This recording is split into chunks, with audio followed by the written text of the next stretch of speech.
Vacation with Three Boys is Book 2 in the Royal Harem series. Written by Lexi Mears. Published by Harley Romance Publishing 2022. Chapter 1. Henrik. What had been meant to be a short vacation for one, turned into a week-long vacation for four, plus one snarky security person who was at present seated across from me reading a newspaper, something he seldom did in my presence. The mechanics of being on vacation weren't the kind of details I troubled myself with. I had people who arranged all the details of my travels. They saw to the fact that I had top security, privacy, and arranged my calendar. This was not that kind of trip. This was not a matter of state or a duty I was performing for the crown. This was a vacation. And although we traveled by royal jet for privacy, we were booked into a very public resort. That had worried me every day since we got here. As though he could read my thoughts, Raymond looked up from his daily dose of news, folded it in half, and slapped it onto his lap as if he thought I needed the interruption. "You're not acting like you're on much of a vacation, sir," Ray said from where he was seated on a couch much too short for his long legs. My private security guard was tall and built like an oak tree. Women loved him, even after they found out he was gay. He was mysterious, like some sort of covert spy with his fancy clothes and ridiculously expensive shoes. The hotel suite was large, with 4 large bedrooms and a common area, an office and a full bar. Room service was 24 hours a day, and we had a private patio, a hot tub and an infinity pool. Somehow, both managed to be the perfect temperature no matter what time of day or night. This place was opulent and luxurious, fit for a king. Or a crown prince anyway. I was quite comfortable here, even if I hadn't been able to leave my work behind. Fortunately, the room was equipped with various pieces of technology, including a video phone system. And come to think of it, I glanced at Ray. "Did you book this room for us before or after I agreed to come along?" He smiled. "Why does that matter?" Ray anticipated my movements often before I even knew my own wishes. He shook his head when I didn't answer. "It doesn't matter. You're here in a room that fits your needs." I shook my head and went back to working because I needed to get some things accomplished. He could play his games another time. But he wasn't finished talking. "Sir, the American photographer Harlow is here." Every once in a while, Ray managed to surprise me. This was one of those moments. I looked up from my computer screen once more. "Here in this room, or here in Ibiza?" I smiled as calmly as possible because obviously she wasn't in this room, and because if I allowed it, my emotions, mostly driven by anger, would take over. Harlow had been following my family since I was a boy. Back then it was my family who provided the stories, both true and untrue, but that didn't matter to Harlow. Since then she'd moved on to me, and I was featured in her magazine more often than not. "At the resort, sir." He didn't have to care, and obviously didn't. But the PR team, and my government would kill me if I disgraced or let anyone else disgrace the crown. I checked. "She seems to be on vacation." "Sure she is. Until I happen to step out of the safety of my room. As soon as she knows I'm here, it's over. If she gets a whiff of my cologne, she'll start hunting, find out about Erin and make me out to be the worst sort of royal." I was well aware that my arrangement with Erin, Silas, and Victor was non-traditional. I didn't need it splashed across the tabloids for public dissection and discussion. And my parents certainly wouldn't appreciate it, either. In fact, my mother would be livid. And disappointed. I wasn't sure which was less ideal. Ray shook his head, frustration burning in his sharp gaze. "You know I love you, Henrik." His frankness put me immediately on guard. He was using our friendship now to keep me from lashing out at him, which I'd never done, and probably never would, for whatever he was about to say. "I don't care how important you are or think you are. If I'm on vacation, not even a picture of a prince skinny dipping in the Spanish Sea." "I don't skinny dip." Raymond shook his head again, faster this time, probably driven by the confusion mirrored on his face. "That is beside the point. I have a very sensible pair of shorts for swimming. I knew precisely his point, but I had jokes too. Sir. I pretended not to hear him, and held back a laugh. They have blue triangles. I pretended to ponder with a squint, and tapped my chin with my finger. Henrik. No. They're red triangles. His eyes flashed. Henrik. Oh, for God's sake, Raymond. I get the point. You think she won't care. You think it's a coincidence that we're here at the same time. He was incredible at his job precisely because he trusted no one, so his faith in this tabloid writer was out of character. Henrik, you are at a resort in Spain. Relax. Enjoy. Have fun. His smile transformed into a smirk. If you think she's going to let you have it any other way, you're more naive than I thought. Ray was as much friend as personal security, but I was still the crown prince. Watch yourself, Raymond. He shook his head and stood. No, my prince. He stared down at me. As usual, I will be watching you. When he walked out, I considered all he'd said. I would have loved to have been so carefree, and enjoy my time with the trio unhindered by worry. But he was right. If this was my last chance to enjoy my life, I was blowing it. Not that he'd said that in so many words, but Raymond rarely said what he meant in the exact words he meant them. Aside from that day in the playground in America where I'd met Erin all those years ago, I rarely let go. This was an opportunity. And if this was truly the last one I was to have, I shouldn't waste it. But before I could even let that sink in, my cell rang, and my mother's coronation picture as she'd stood by my father appeared on the screen. This was going to be bad. Of course it was going to be bad. It was my mother. I couldn't remember a time that she'd ever called me for a reason other than to complain, usually about my brother, something he'd done, and how I'd failed to train him to be a better prince. Mother. I felt my whole body stiffen as I spoke. I was always on guard when I spoke to her. Henrik. Her voice was already an octave higher than normal, which meant she was agitated. I sent Marguerite to your room this morning so that we could begin the wedding preparations, and you were not there. I hadn't been there for 3 days already. Yes? I knew very well what she wanted me to admit, but I wasn't in the mood to be chastised. Mother, I will be back by the beginning of next week. Then we can all sit down together and make plans for a wedding that is being forced on me like we're living in medieval England. I wasted no opportunity to gripe about my forced nuptials, but I rarely complained to my mother about it. Usually, Raymond bore the brunt of listening to my ranting. You were born the first son of a king. You don't have the same luxuries as your brother. She sighed. Posy is a lovely girl, and you could come to love her. Yes, I'm sure you think so. This marriage had been arranged when I was born, but I hadn't known about it when I was 7, and accidentally married 3 other people. All of a sudden I don't know you, my mother chastised. You've always been the one to uphold the standards of your family, to follow your father's wishes. Instead of asking me why I'd chosen now to turn on them, she just stopped speaking. I assumed that meant it was my turn. Before, my father never forced me into a marriage I didn't want. She sighed, loud and long, the sigh of a woman who wanted me to hear her disgust and disappointment. You'll be king. You will need a queen who can stand by your side, who knows the behavior expected by the court and your peers, the council, society. She'd lowered her voice to the do as I say, and don't embarrass me hiss. That was her normal way of speaking with Nikolai. Yes, I'm well aware of all that. Of course I was. I'd been hearing it since my childhood. Then what is the purpose of all this incessant complaining?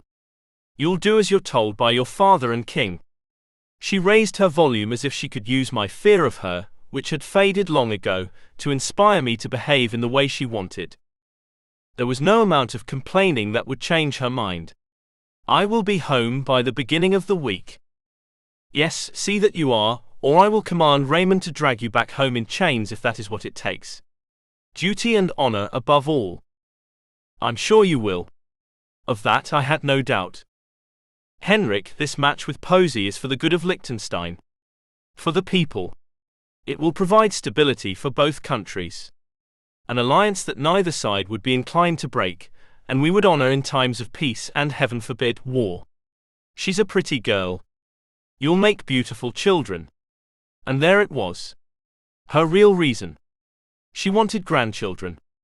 The next generation of royal offspring, to strengthen the alliances of my country.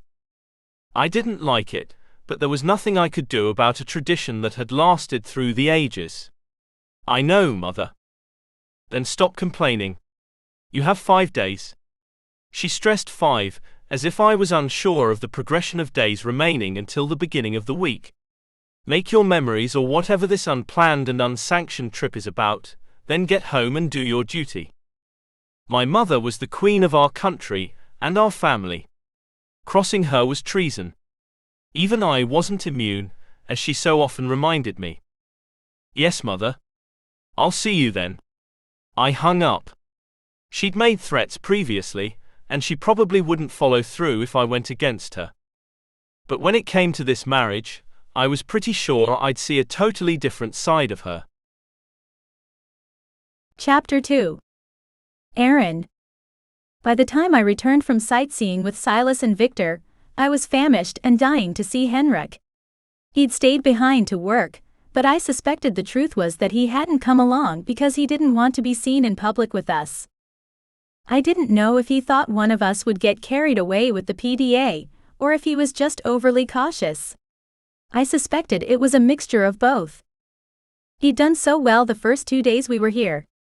He'd gone to the beach with us, frolicked for about an hour, then stayed in a cabana tent, while the rest of us tried to convince him to come out. But at least he hadn't been as insistent on staying in the room as he was today. I couldn't really blame him for wanting to stay in his room, though. This place was super swanky.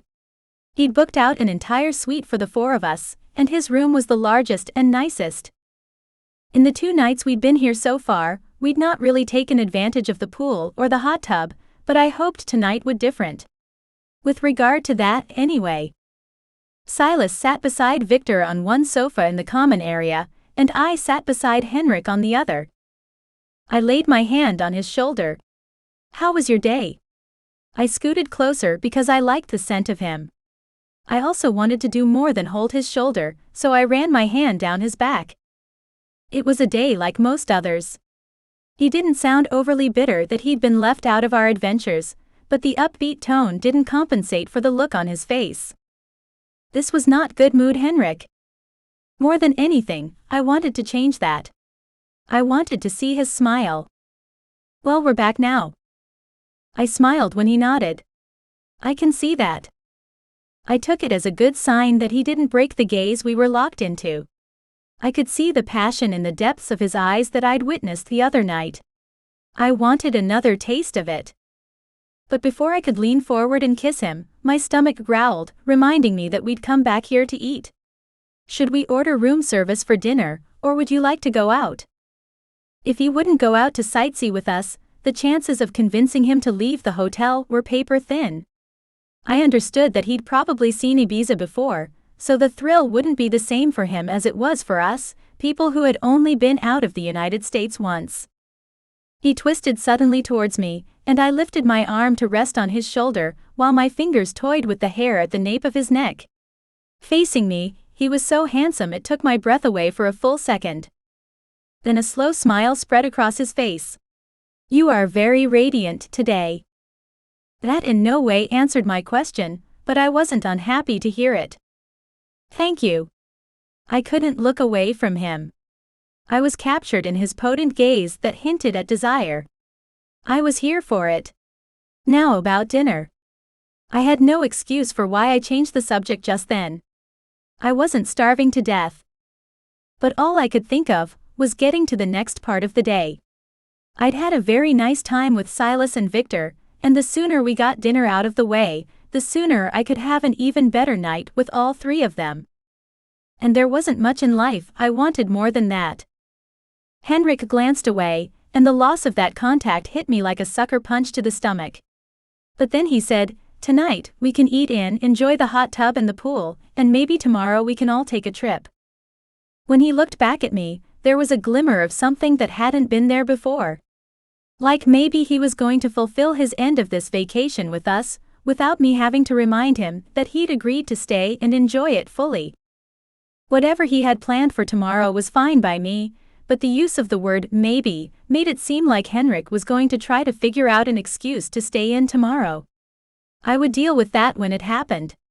There was no reason to make it an issue before it became one. Plus, a little hot tub time with my prince and my house flippers was just what I needed after a day of walking the streets of Ibiza. Not that I was complaining. My sore muscles and aching feet were well worth it. This was a once-in-a-lifetime experience. Silas grinned at me.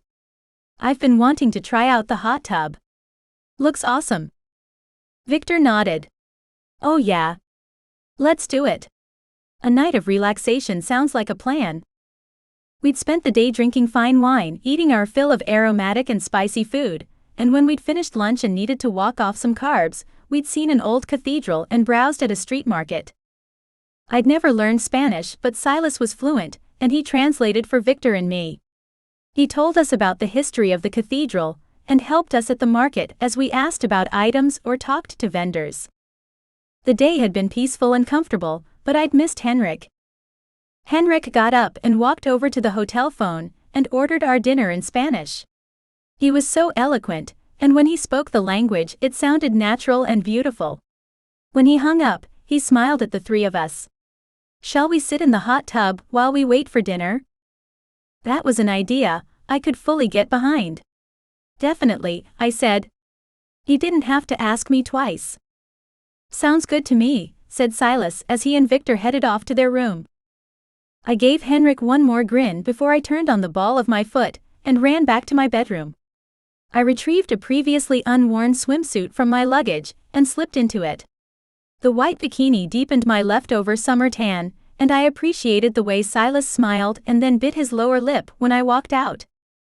He was the first of them ready, and as he strode towards me in nothing but a pair of swimming trunks, my breath caught in my throat. You look Aaron, he growled at me, reaching out to grab me by the waist and haul me up against his huge body. I'd pulled my hair into a high ponytail, but left it swinging down my back. Silas slipped his hands between my hair and my skin, making me shiver. His touch was electric, and his breath came in a low hiss. Your skin is... He broke off and dropped his head and pressed a kiss to my collarbone. My hands slid up his muscled arms and clung to his shoulders. His lips were full and warm against my skin, and I wanted so much more. I went up on my tiptoes to kiss him, but was surprised when he pulled away and laced his fingers in mine. Spa time, he announced as he tugged me gently towards the hot tub. Steam rose off the hot water and bubbled away, smelling clean and slightly salty. I stepped in and sighed as the hot water wrapped around my leg. Oh yeah. That feels awesome. I dropped down into the water and moaned at the wonderful feelings swamping my body. When Henrik and Victor came out of their individual rooms, I couldn't help the smile that lifted my lips. There was nothing quite like the sight of all that raw and blatant masculinity coming for me. My hormones began to bubble right along with the hot tub. Tonight was the night we were all going to finally be together, I could tell. And I wanted it to be so special. I slid back into one of the four corners of the spa, with Silas in the corner next to me. I gazed up at him, feeling like the luckiest girl in the world. I loved seeing Ibiza with you. His voice was a low purr, and it vibrated inside my soul. He brushed his finger down the side of my face when I turned to look at him. And I loved seeing it with you. Being with Silas was easy. He didn't expect me to be a certain way, or demand I act according to a set of rules he had for me. He was also stunning to look at. They all were. His hair was shorter and a little less blonde than when we were kids, but when he smiled, he was the same boy I remembered. Where did you learn to speak Spanish? I asked, deciding to jump to a safe subject so I didn't jump on him. It sounds so sexy when you speak it. He grinned at me, then said, Quiero besarte hasta que enloquezcas de pasión y necesites hacer el amor conmigo. I didn't know what he just said, but I certainly liked the way he said it. What does that mean? He pulled his lower lip in again and half smiled. It means I want to kiss you until you're mad with desire, and you need to make love with me. Oh. A wave of warmth swept over me that had nothing to do with the hot tub water. We should do that. He grinned and slid his arm around me, then pulled me in for a kiss. Henrik pulled me down onto the bed with him, and the room was filled with the sounds of our labored breathing. Silas and Victor joined us on the huge bed, and as I drifted off into the most blissful sleep of my life, I found myself wishing that tomorrow we could do it all again. Chapter 3. Silas. When we were all buckled into seats facing one another, toward the back of the semi-empty shuttle from the resort, Henrik heaved out a breath. I know you all think I'm being difficult, but my parents are not the forgiving type. So, any escapade that is discovered by them will lead me into a dark family situation. Henrik was wearing a semi-cool disguise thanks to Erin. She'd painted a star in glitter eyeshadow around one of his eyes, slicked his hair back with gel, and put him in one of her t-shirts. It was super tight and stretched across his chest so the world could see his nipples, and a pair of skinny jeans. He looked nothing like the prince I'd first met. Blah. Blah. Blah. We'd heard it all before. We know. Future king. Country at stake. Gotcha. I didn't mean to be an asshole, even though it kind of sounded like I did. I tried to soften the words with a nod and finger guns. Honestly, it was like I was off my meds, but Aaron smiled. He nodded. Raymond can attest to my mother's almost constant state of worry about the appearances of things. About duty and honor. I glanced at Raymond. Don't look at me, Cinderella, he told the prince. Aaron leaned in and dropped her hand so that it laid over his. Then he turned his hand and interlinked their fingers. Everything looked very easy between them. Natural. And I wondered how they'd slipped into that kind of relationship. Why she'd bonded in that way with him and not Victor or me. Not that it mattered, we were all together. But I wondered if she had to choose, would she choose him? Would she choose at all? My plan was never to make her choose. Not for more than a few hours, anyway. The shuttle bus pulled up to the front door of a dance club, so we climbed out and walked in. Not like a prince with 2 guys and a girl, but like 3 guys who couldn't stop following their girl. There was a cover charge, and Raymond handled it for all of us. Then, because she was Aaron, she dragged Raymond out to the dance floor. The music was loud, electronic dance music, and it wasn't really my style. But the vibe in the air was contagious, and eventually we were all dancing on Aaron's portion of the floor. Raymond left us to go to the bar, and returned with shots and test tubes. It wasn't 10 minutes later that a woman came charging toward the prince. Raymond used his big body to block her, though she continued calling out, "Prince Henrik! Prince Henrik!" Too quickly, and just when the drinks were starting to do their job, Raymond ushered Prince Fancy Pants out of the club. I rolled my eyes towards Aaron, who was worriedly looking after the fast-disappearing pair. So are we staying to dance? Or? I think we should go too, Aaron said, already edging towards the door. If Henrik can't stay, then we should go home too. Aaron rushed out after him, and Victor stuffed his hands in his jeans and shuffled after her. I sighed and ran my hands through my hair. This was not how Aaron had wanted the night to go. And although I understood that Henrik had to leave, we certainly didn't have to. I begrudgingly followed them outside and waited at the curb, shielding the prince from anyone's sight until Raymond could secure us a ride back to the resort. Of course, by the time the shuttle bus returned, a crowd led by its boisterous ringleader, the woman who'd discovered Henrik inside, had come out and was trying to get through us to get to him. They were mostly drunk, so there wasn't much fight to be had, but it was clear that now that he'd been discovered, the only place we could go and be assured of his privacy was back to our accommodations. As we climbed into the bus, I looked at Victor. He wore his annoyance like a mask, with narrowed eyes and a grim line to his lips. I nudged him, trying to lift the mood even though I was annoyed myself. It's all good. We have a private hot tub and a swimming pool at the resort. Nothing like a middle-of-the-night skinny dip. He shrugged. I liked the club. Henrik looked at us as we took our seats. I apologize. I nodded. It really wasn't his fault, and I didn't want our mood to ruin the night. After all, our nights were numbered and counting down. No big deal. We'll just switch the party to the suite. And we would, because we were in a package deal situation. For Aaron, anyway. And probably for each of us. Victor would figure it out eventually and be fine with it. On a regular day, he didn't have a jealous bone, or even an angry one. This wasn't a regular day. I watched Aaron beside Henrik. She was beautiful. Kind. Doing everything she could do to ease Henrik's guilt for making us leave the club. She said, "It doesn't matter, you know. We'll still have a good time. No one blames you." Well, aside from Victor, she was right. But he would come around. By the time the bus dropped us off in front of the hotel, Victor was already in better spirits. Mostly. There was an errant grumble about using the front door if we didn't want anyone to know he was here, but other than that, Victor remained mostly silent. Aaron was giddy enough for all of us. She giggled when she stumbled, and Henrik had to catch her to keep her from planting herself face first into the carpet. She chuckled when he stood her against the wall, and she pulled me in for a kiss. She laughed when she hopped into Victor's arms and told him, "Drive Miss Daisy home."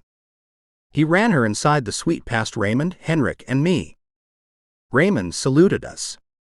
"I'll retire to my room. Call me if you need me." I turned back to Aaron, watching her as she flung her clothes off as they made their way through to the patio. A shoe zinged past my head and the other sailed toward Henrik. Then her top landed on the lamp, and her bra found the sofa. Fatigue hit me hard, and I settled onto one of the chaise lounges.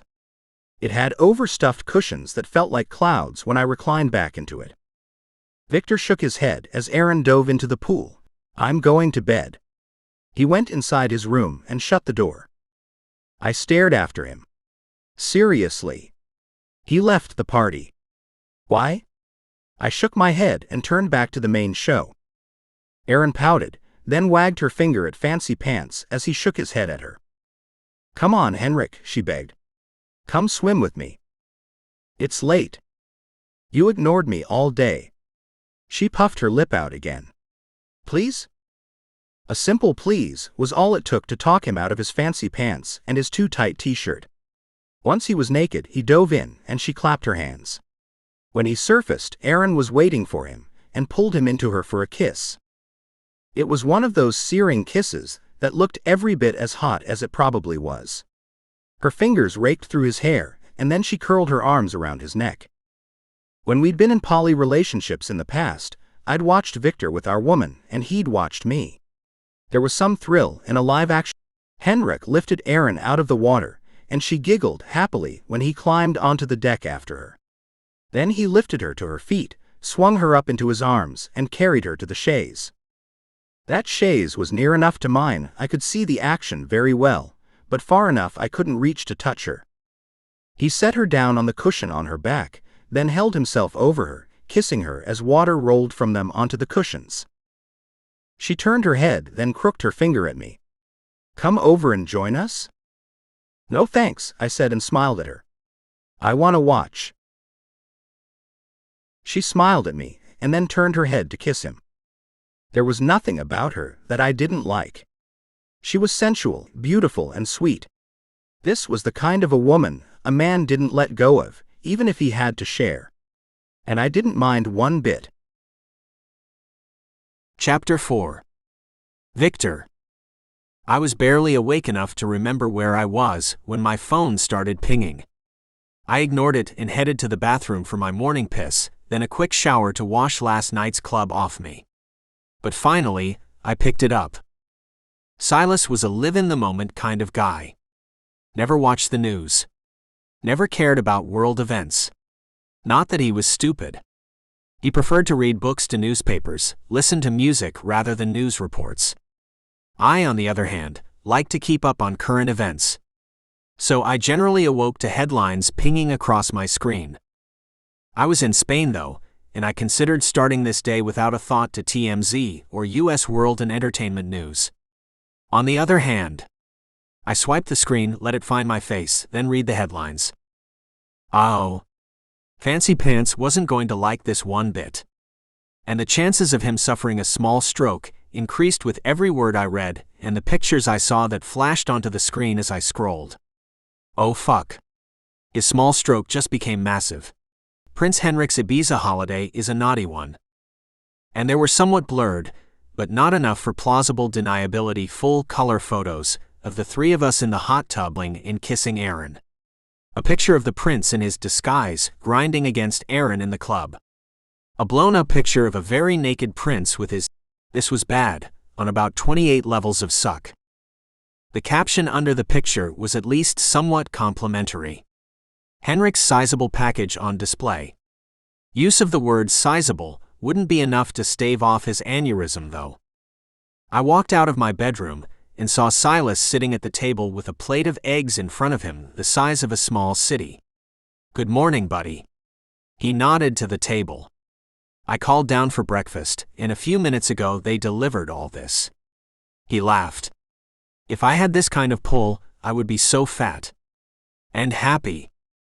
There were trays and pans of food set up, lining the center of the table. Eggs, bacon, sausage, fresh fruit. We had it all. But instead of getting into the gluttony of it all, I handed him my phone. He read for a few seconds, scrolled, brought the phone closer, then pushed it out farther, then pinched and pulled the screen. He looked up at me. "I've heard that the camera adds 10 pounds, but does it add inches too?" He handed the phone back. "Instead of Fancy Pants, maybe we should be calling him Anaconda. Save the jokes, garden snake. He's going to see this shit." As if we'd summoned him, Henrik opened the bedroom door and walked out. His hair was tousled, and he was wearing jeans and a t-shirt, which was unusual. Amazingly, he looked mostly normal instead of like a prince trying to fit in. I shoved my phone into my pocket, a certain amount of guilt for badgering him to come along sliding through my veins. "Good morning." I didn't look at him. Couldn't. Not because of the Anaconda thing, but because I didn't want to ruin his last few minutes before he discovered what had been printed about him. I was afraid that if I so much as glanced at him, I was going to blurt out the whole damn thing, headlines and all. And before any of us did that, I probably needed to call Ray in. I'd never had to deal with an irate prince before, and didn't know if there was a certain protocol to be followed. I glanced at Silas, who had suddenly developed a keen and intensely focused interest on his scrambled eggs. He mumbled a greeting and shoveled in another bite, looking everywhere but at Henrik. If Henrik noticed, he didn't mention it. Instead, he simply sat down at the table and poured himself a glass of orange juice. He probably needed to rehydrate after last night. But I sure as fuck wasn't going to mention that. And then Erin walked out, also from Henrik's bedroom. She looked at me, and I glanced away. It would have been too easy to tell her. Then she looked at Silas. He didn't bother to gaze up from his plate. "What happened? What's going on?" Her words came quickly and at a slightly heightened pitch. But her brow was pinched, and she was staring at me. Then the prince looked at me too, and I crumbled under the pressure. I would be the worst criminal on the planet. I would rat myself out to the cops as soon as they said my name. But I really didn't want to be the one who brought this up. Shit. I nodded towards Silas. He looked at Aaron, then at Henrik, then shook his head at me. "Seriously, what's going on?" Aaron demanded with hands on her hips. I glanced at Silas. "Coward." He shrugged and I pulled my phone out, opened the news app and handed it to Henrik. To his credit, the prince waited until he handed my phone off to Aaron before he lost his shit. Fuck. How the fuck am I supposed to explain this to my parliament? To my fucking mother? His accent didn't do much to soften the sounds. Although cursing his way sounded proper, a bit more regal than when Silas or I did it. He pulled out his own phone. "Do you know that I have a person in my employ who does nothing but search my name all day long to make sure the news is flattering? That I haven't upset the world with some offhanded remark or some slight gesture. He looked at his screen, then turns it toward us. My calling meme. Oh, the clever people in the world. Silas looked up. At least they won't be able to say it's small. Henrik shot Silas a glare that would have melted a lesser man. This guy was going to be a kick-ass king. Henrik turned away, then back again. My mother is going to see this. He shook his head. She sees every fucking thing. But at least my car was my own. Until now. Until you blackmailed me into coming on this wretched vacation. Aaron's mouth dropped open as Henrik stormed into his bedroom and slammed the door. He'd heard her, and if he wasn't dealing with a very public shitstorm, I would have marched into that bedroom and beat his ass all around it. Hey. I moved closer to Aaron and used my finger to tip her chin up. He didn't mean it. He's just pissed off. Blaming me. She closed her eyes, then opened them and looked away. No, he blames us. It wasn't your fault. She picked up my phone again and looked at the picture again. Fuck. My parents are going to see this. Yeah. This might have been paradise, but there was a spy, someone watching us apparently. I took the phone from Aaron and stared at the picture of us in the hot tub. Only Henrik's face was visible, and the shot seemed to have been taken from above. I went out to the patio to the hot tub and looked up. There was nothing to stop anyone from seeing into the fenced and gated patio if they were on the roof. We would have to be careful. Obviously, they'd paid someone at the club for the picture. And then I glanced at the last photo. It was taken at an angle from the direction of the beach, but still over the fence. Something was rotten in Ibiza. When I walked back inside, I sat at the table. No way could we figure out how to help our prince if we were operating on empty stomachs. And he certainly belonged to all of us now. I made a plate and watched Aaron nibble on a bite of Silas's toast. Even watching her eat was an experience. At 7 years old, I'd obviously had impeccable taste in women. What can we do for Henrik? Silas asked, one plate polished off and another busy being filled. I don't know. She shook her head. He's a prince. I don't know the rules for his reign. Silas sat back in his chair, pushing his fork through his scrambled eggs. The guy could eat a boatload of those damn things. Honestly, is it really a big deal? So the world got a little look-see at his dick. Which photographed really well. Soon as Captain America sends another naughty tweet, or some other celebrity couple puts their torrid little divorce action on TV, nobody is going to care that a prince from some tiny European country got his knob polished while I watched. He might not have said it with a snooty accent, but he had a point. Today's scandal was forgotten tomorrow, unless he happened to be a British prince. Which he wasn't. Erin dropped her head to her hands. I should go talk to him. But she didn't get up. She stayed and heavily sighed instead. What could one say in this situation? Back home, no one cared what Silas or I did. We could get by with sharing women, or even trading women when the women were into that. But this was quite different. Neither of us were princes. No one followed us around looking to embarrass us with pictures of us partying and getting laid. You should eat something, and give him a minute to work out whatever he's got going on in his head. Last thing he needed was the reminder of this in trying to console him. I wanted to run my tongue along that smooth, silky skin and I shook off the thought and refocused on the matter at hand. She didn't need to go in and see Henrik when he was still so unhinged about all this. Yeah? Silas laid his hand over hers. He was the more affectionate, touchy-feely one of us. Let him process all this. He's embarrassed, and rightly so. And he probably needs to wrap his head around it. My lips twitched and a chuckle escaped. God knows there's enough of it. Silas grinned. Even Aaron smiled. That's when Henrik walked out, just in time to catch us all laughing at his dilemma. He shook his head. I'm glad you all think this is so fucking amusing. We don't, Henrik. Aaron's voice was soft. She'd probably be able to get by with laughing. Silas and I might not be so lucky.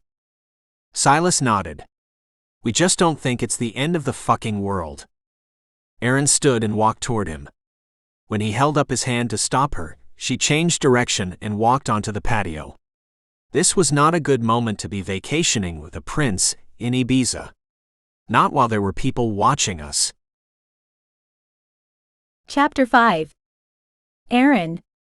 I knew that this wasn't a problem that Silas and Victor particularly cared about.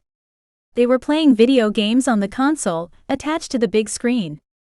And by big screen I meant it was half the wall. At least 80 or 85 inches of television. They were playing some shooting game, and the noise was deafening.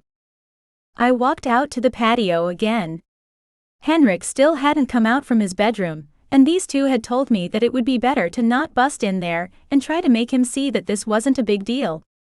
I wasn't going to do that. I'd only been concerned with offering him support, something it didn't seem he got a lot of. Instead I paced. Planned. Worried. I was deciding on the best revenge to take against whatever smarmy little reporter had decided to photograph such an intimate moment, then zoomed in to splash it across the front page of the virtual equivalent to a newspaper. I didn't care who saw it. I wasn't ashamed of my relationship with Henrik. And I'd never been what anyone would call conventional. I was just a girl getting through my life. What people thought about me wasn't my business. Much the same that what I thought about them wasn't their business. For the most part, I strived to believe that with my whole heart. But I wasn't naive enough to think that they wouldn't judge.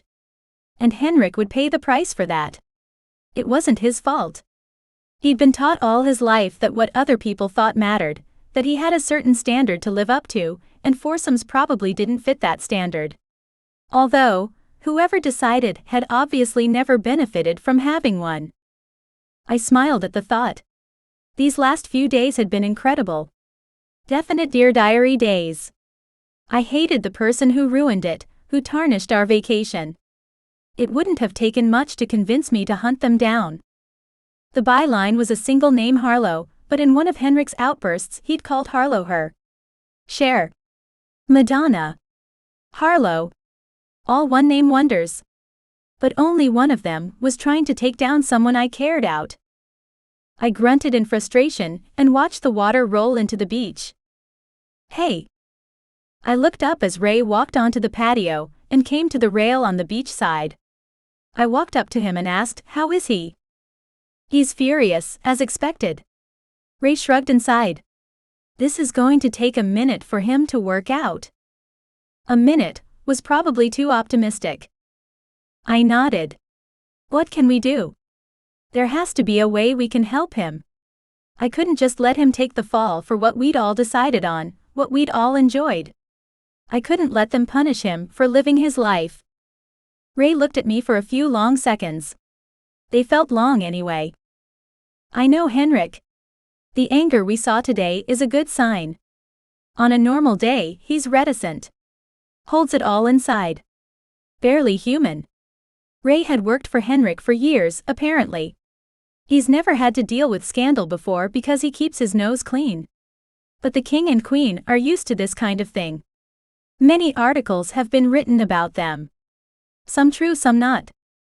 I didn't know their history. Hell, I'd never even known Liechtenstein was a place. And I never read those magazines. Ever. So what do I do? I glanced at Ray. Hang in there. Give him some time to work it all out in head. Not that I had much choice about that. I sure as hell wasn't going in there. This was at least 25% my fault. Probably more. Ray continued, "Henrik's younger brother Nikolai has been kicked out of 3 prep schools and been cited multiple times for underage drinking.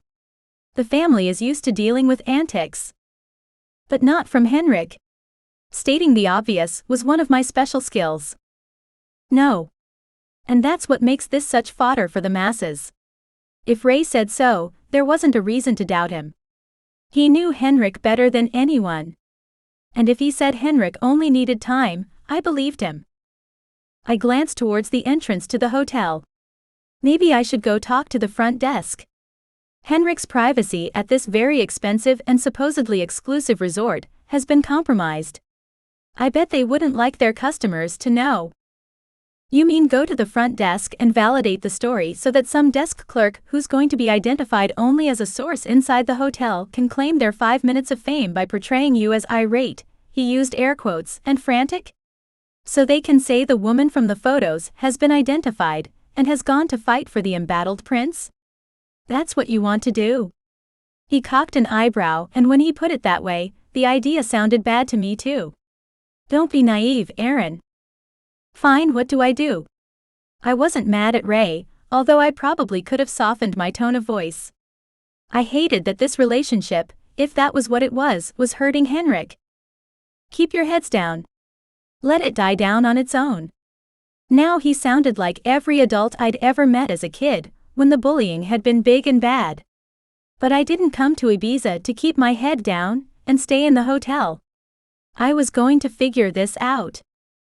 Before I made any headway in that direction, my phone rang in my pocket, and I pulled it out and looked at the screen. It was work. I'll leave you to it, Ray said and walked back into the suite. I contemplated not answering, but I couldn't keep living on Fantasy Island. Eventually, I was going to have to go back home, and I couldn't afford to make an enemy of the man who controlled when and if I worked. I slid my finger across the screen. Hello. Aaron. Hello. I hope you're enjoying your vacation. He could say whatever he wanted, but Geoffrey Vandeleur of Vandeleur and Associates cared about nothing but making money. I am. Thank you. The pause on the line was unnaturally long. Surely, he hadn't called just to ask if I was having fun on a vacation he'd tried to deny me. What can I do for you, Mr. Vandeleur? He chuckled, but it sounded thin and fake. Oh, please call me Geoff. Everyone does. Not anyone I worked with. We had a few other names for him, and none were workplace appropriate. I'm calling because the Martin Quinn Gallery in Seattle has hired us to work on a campaign. They want print and visual media, radio, social media. They want the whole nine. He paused. Yards. Yeah. I got that. Geoff was an over-explainer, or a mansplainer as he was much less than affectionately known. I'm on vacation. He cleared his throat. Yes, I'm aware. But they have champagne taste on a beer budget. I waited, sensing a backhanded compliment coming. Or maybe just an outright insult. With Geoffrey, one never really knew which way he would go to be nasty. And you're my most talented junior associate. I thought if you would like to take point on this, it could lead to larger accounts. There had to be a catch. I waited, but he didn't continue. Aaron, are you still on the line? Yes. And there was no catch. I would need you to start working immediately. We have a meeting with the client on Wednesday of next week, so we'll need to go over the pitch on Monday. I'm out of town on Tuesday. You can pick your team, one from graphics, one from copy, but this will be your account. Wow. This was a great offer. My own team. Taking point. These were dream phrases. I'd been lucky to land a job at Vandeleur right out of college that wasn't just about getting coffee and letting him play grab ass. I'd been the personal assistant of the other Vandeleur, Geoffrey's younger sister, Helena, and she recommended me for a junior associate position. But the timeline was the problem. I'm out of town until Saturday. He sighed. I suppose I can ask Martin Pollard, but Helena speaks so highly of your skills and your ambition, I thought. No. Don't give it to Martin. I wanted this. Had dreamed of it 1,000 or so times. I didn't know when I would get another chance like this, and I didn't want to turn it down. Can I have a day to think about it? It was a lot to think about. It was 3 days. I had 3 days to decide what I was going to do. Noon tomorrow. Then he hung up. I imagine Geoffrey ended all his calls in some form of this fashion, but never with a goodbye. He had such an overinflated sense of self, that he probably considered himself too important for a traditional goodbye. I set the phone beside me on the chaise and stared at it. I didn't want to let Helena down after she'd gone to Joffrey and sung my praises enough that he decided to give me my first account. But I also wanted to see where everything with Henrik, Silas, and Victor was going. And that kind of opportunity, the one with the guys, might not happen a second time. Chapter 6. Henrik. My mother seldom raised her voice, rather she practiced the art of controlled rage. But today she was loud. I have no words. I remained calm, because one did not yell at his mother, especially when she was also his queen. It sounds to me as if you have plenty of words, mother. She'd been cursing and berating me for the better part of 20 minutes. She started with, "What in the absolute hell were you thinking?" and moved on to, "How dare you disgrace this family, this country?" It wasn't as though I'd planned any of it. If I was anyone other than a prince, who I slept with would be of no concern to anyone. That, however, wasn't logic enough to convince my mother, because it was my unfortunate luck to have been born a prince. I'd never thought of it that way before. Never considered myself anything but privileged. But so much of this week-long vacation had been a revelation to me. Even Nikki doesn't humiliate us with such antics. I tried not to roll my eyes and failed miserably. My mother had spent most of my childhood comparing me to my British cousins. Which was fine at the time. But using my little brother, he was barely 18 and had, much to my mother's shame, a Canadian girlfriend to shame me, was out of line. Nikki had made a mockery of his education, his family name, his upbringing, while I'd been dutiful and obedient. A shining example of how a royal son should act. "Oh please, mother." Antics? It was one of her favorite words with regard to my brother. There he was, pulling more of his antics. I'd heard her say it 1,000 times. She'd asked me more than once to talk to him, but Nikki was just struggling to find himself. Being a normal teenager was difficult enough. Being the second born and with newspapers following him around and stories being written made it worse. Unfortunately, he also had friends who had no problem videoing his bad behavior and posting them on Instagram. Nikki's issues were a bit more complex than the average teenager. Antics, Henrik? I thought you were better than this. And what are they going to say about you? I shook my head at her even though she couldn't see it. And it was probably a good thing too. Nothing infuriated my mother quite like anything she perceived as insolence. And mine, while it would have been a first, would have probably sent her careening over the edge. What happens if this woman gets pregnant? Can you imagine what will be reported then? She huffed out an exasperated sigh. Your child would be next in line to inherit the throne, and there would be a shadow over his head. A blight. And it would be due to your inappropriate behavior. Leave it to my mother to bring my unborn children into the conversation. Mother, you do not have to worry about children. And even if she did, I wasn't admitting anything else to her. So you're using condoms? Does one of the others put it on for you? Now you're being crude. And it was unbecoming on about 1,000 or so levels. She scoffed. I guess we're both trying new things. Mother was nothing if not clever. I can't unwrite the article. What do you want me to do? I sighed because as soon as I said it, I knew the very thing my mother, my queen, would demand of me. I want you to come home, show the world who's now watching you that you are every bit the prince we've raised you to be and that this. She paused, and I knew the next word wasn't going to be a fun one. Dalliance is nothing more than a mistake. She paused. For heaven's sake, Henrik. Women on the television are talking about the size of your. I wanted to shout at her, to tell her that this was more than a dalliance, but I couldn't. She was right. I'd shamed my crown. Shamed my country. Behaved with a total disregard for all the things she and my father held in the highest esteem: grace, respectfulness, heroism. They'd raised me to be someone who was worthy of being respected and admired, adored, honored. Even so. For God's sake, mother. Your father is beside himself. She scoffed again. He can't even speak about this. And the royal press is having a very difficult time, so I've made the appropriate excuses about what. And what might those be?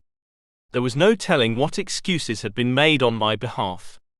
Of course there would be no truth telling that I was a man with varied interests. Drunkenness for one thing. Sowing your wild oats before your pending marriage for another. She sighed. Your father couldn't even speak to King Harold.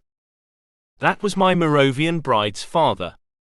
It's good that he has you to speak for him then. And not for the first time, I wished I could be anyone other than who I was. I hadn't intentionally disgraced my family. I'd simply done one thing in my life that wasn't about who I was, but rather what I wanted. And if they gave me another chance, I planned to do it again before I went home and stepped into the role of Posy's husband. I groaned. It was involuntary, but the thought of giving up Erin for Posy made my stomach ache. You will be home by Monday, she said, then hung up. I tossed the phone onto the bed as the door opened, and Raymond walked in. Is there anything I can do for you, Your Highness? The situation was obviously dire enough for him to call me something other than Henrik. Not a good sign. Yes, you can insist my mother make my brother the heir so I can have a life of my own. Now that I'd had a taste of this kind of freedom, of this sort of passion, of Erin, I didn't want to go back to Liechtenstein. Certainly not without her. Maybe not at all. He nodded, though there wasn't a smile in sight. It's going to blow over. Just hang in there, Henrik. Blow over? Hang in there. Have you been reading bumper stickers again, Raymond? He was probably right, though. And I believed that right up to the moment my phone rang, and Posy's photo flashed onto the screen. I held it up so Raymond could see. Oh God. And I had no choice but to answer, as Raymond walked back out of the room. Hello, Posy. How could you? If ever a man could hear the intent of murder in a woman's voice, this would have been what it sounded like. Deep, precise, each word bitten but forceful. And I had no answer for her, none that would calm her anyway, so I said nothing. I am completely humiliated. I was still without words, so there was another pause. Say something, damn it. I sighed but quietly so as not to make this worse for either of us. What should I say, Posy? That I'm sorry for what happened. I'm not. That I'm sorry it was reported. That wasn't my fault. That I'm sorry you found out and got hurt. Hurt might not have been accurate. I am. Maybe it was my tone or the fact that I was in fact sorry she was hurt, but she changed her approach. I don't understand why you have this need. It wasn't for her to understand or try to dissect. But you are humiliating me in front of the world, and I won't have it. I demand you end this right now. Shrill was the new tone. And this was to be my life until I died. You demand? Or what? You won't marry me. Fine. Don't marry me. Wouldn't that solve my problems? I should have been telling her to be reasonable, that as soon as we were married, this would stop. But I didn't, because I didn't want to marry her, and more, I hoped she used this as a reason not to. You don't want me to be your queen? Now she was playing the victim. I couldn't tell if the crack in her voice was real or put on for sympathy, but this time my sigh was loud. That's it, isn't it? You like her? I didn't answer because the only suitably truthful reply would hurt her. And I wasn't prepared to lie. She would be able to tell. While I didn't want to marry her, I wasn't intentionally going to put her down. Unfortunately, silence too was the wrong answer. She shrieked in my ear, I want you back at the palace now. Do you hear me, Henrik? Today. Then she slammed the phone down into its cradle. She'd probably called me on a landline just so she could do just that. There wasn't anything satisfying about hanging up on a person on a cell phone. I understood Posy's humiliation, although it wasn't posted on every form of media available because she let them talk her into climbing into a hot tub naked, during what was to be a private vacation, on what was also to be an equally private patio. The door opened, and instead of Raymond it was Erin. She shut it behind her, and stood with her back against the wood. I tried for a smile, but the best I could hope for at this point was that my grimace didn't scare her away. "Can we talk for a minute?" By this time, even though I had searched, I hadn't found an expression that looked bad on her. I needed a reason not to want to throw her onto my bed and kiss her until we were both burning with need. And she wasn't really providing one. Instead of speaking, I didn't really trust myself. I nodded. Maybe I should have been mad at her for convincing me to do this, the vacation. But I couldn't be mad. And I tried. But I'd never experienced anything so incredible in my life as this vacation. And if all I was meant to have were the memories of what we'd shared, then so be it. These were the kind of memories that would see me through the rest of my dutiful life. And damned if I wanted to cut them short. She looked at me, every bit as beautiful as any dream woman I'd ever thought of. "I'm sorry this has been so traumatic for you. It wasn't supposed to be." I nodded because she was right and sincere. But still, this was a private thing, and it had become international gossip fodder. It was unfair and damning. "We just wanted you to have a good time too. Especially since you paid for everything." I know. Their intent didn't really matter. The only intent that mattered was the media, and their intent was to ruin my life, obviously. And there are way worse stories out there. Of course there were. But none with my name on them. And right now that mattered to me. But of all the people in the world, Erin was the last one I wanted to look like a fool in front of. And I couldn't explain this to her without sounding overinflated and self-important. "I know. You're a single prince who had a party. Is it so bad, really?" Her voice was soft, and she made me want to be the kind of guy who didn't care what others thought of him. But I'd never even talked out of turn in school. This was a full-blown scandal. I wasn't adept at dealing with anything like this. According to my mother and Posey. I nodded. So very bad. Of course my mother and likely Posey had the uncanny ability to turn any event, good or bad, into a tragedy. "Well," she grinned, shrugged, played it like this was no big deal. "You deserve a little wildness before you settle down to marriage and forced family." I couldn't have agreed more. But my entire life was circling the drain, and the hope that the whole thing would blow over wasn't especially helpful. I needed a solution, not playing card affirmations. But as unhappy as I was in that moment, as upset as my life had become, my body reacted when she walked closer. When she sat beside me. When she cupped my face in her palm and turned me toward her, I couldn't stay mad. Even if she'd been laughing or poking fun, her touch was a balm. "I know this is bad." She tilted her head. "Not so bad," I managed to whisper back, and in this moment it wasn't. Her touch, her being here made it bearable.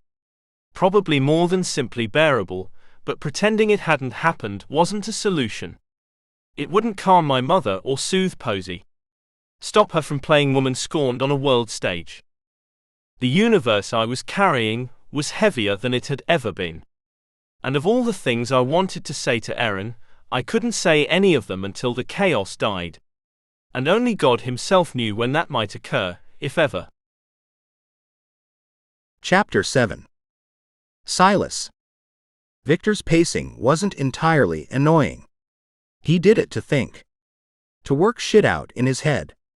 Apparently, for him, there was a correlation between feet moving and brain working. On a normal day, I ignored him. It was easy on a normal day, because he wasn't huffing and puffing like he was about to blow a house down. Today, though, the big bad wolf vibe was strong with him. It was fine, considering everything that was happening, but it was growing tiresome. I tried to ignore him, to concentrate on the game on the big screen, Xbox, not football, but the noisy breathing was distracting. Instead of throttling him, I set the controller on the sofa beside me and looked up at him. "This is helping you? Really?" He shot me a glare. "Is she going to stay in there all day?" I shrugged. Technically, The time element mattered since we only had a couple days left, but our opinions weren't likely to get her out of there faster. I don't know the protocol for interrupting a royal hissy fit, but I guess we could go in. Though, if he yells off with their heads, you're on your own. Victor and I had been friends for years. We worked together, played together, drank together, shared women, and now we could add vacation together to our list. In the end, though, we figured our shit out. He plopped into one of the armchairs, leaned back, and stared at the ceiling. I didn't come here to watch Pretty Boy pout over some stupid article. Pictures, too. To be fair. And they were explicit. It's not like the headline read Prince's pitiful package. Or Prince's half-carat family jewels. I chuckled, feeling clever. Oh shit. The door to Fancy Pants' room was behind me. And apparently too silent to hear open. I twisted as Erin walked out and stood behind the prince. She was wearing a scowl, beautiful as it was, and the prince scoffed at us. If you call the tabloids, I'm sure they would happily pay you for your first-hand account. Although, I hope you'll paint me in a better light than half-carat. I cleared my throat and faced my embarrassment head-on. Sorry. We were just sorry. The prince poured himself a drink. I looked at Erin. Her lips were parted, and if not for the narrowed eyes, she might have looked flirty. Victor, though, looked at the prince. Everything isn't a tragedy. You could tell them all to go get. He chuckled more to himself, and I knew it was about to get ugly. I'd seen him like this one other time, and that night had ended in a fistfight and a night in jail. I'm betting they probably need it as bad as you did. It was probably his tone that Henrik took exception to. Probably the fact that Victor was mocking him, as much as everyone in his world who had a less than positive outlook on today's news cycle. And it must have been a slow day because the prince had taken top billing, and there were pictures of the resort, of us going into the club, coming out, dashing into the bus, the pics of our hot tub time. Everything we had done, in and outside the club with the prince, had been documented and photographed. It was little wonder he was a basket case. The headlines weren't kind. I'd never read the sort of papers that published shit like this. I didn't care who Brad Pitt dated or about Tom Cruise's religious preferences. I just couldn't understand exactly why he was acting like this was the worst thing that could happen to a person, when clearly it was not. Liechtenstein was a wealthy country, and he was a wealthy prince. There was a whole world out there beneath his station in life, and he needed to recognize it. Look, Fancy Pants. This time, I said it with attitude. I didn't care that it was probably as insulting to him as dumbass would have been to me. I just wanted to knock him off his high horse. This isn't a problem. Homelessness is a problem. Not having enough to eat is a problem. A flattering picture in a newspaper is not a problem. I shook my head. And it certainly isn't a tragedy. You wouldn't understand. He dismissed me with a wave of his hand. I cocked my head at the pompous prick. Because I'm just a construction worker. He shot me a look. Frankly, yes. Really. The arrogance in this guy was a whole vibe. And I didn't care who he was or how big his crown. Do you hear yourself? He looked me up and down. Of course. Anyone else might have thought for a second, reconsidered the attitude, but not this guy. And like he was made of steel, he walked closer until we were almost nose to nose. You really think you're big enough to start something? The threat wasn't an implication. It was a statement. Back off, or he was going to learn really quickly how tiny he was. I lifted 80-pound bags of concrete mix on a regular basis. Big enough to finish it. From behind me, Erin said, "Oh my God, you guys. Either get out the tape measures or put them away, because this is stupid." She walked around and pushed her way between us. This is supposed to be a vacation. Fancy Pants stepped back. And like she hadn't realized how mad she really was, she shook her head, breath hissing out of her like she'd sprung a leak. Then she turned and walked off to her bedroom.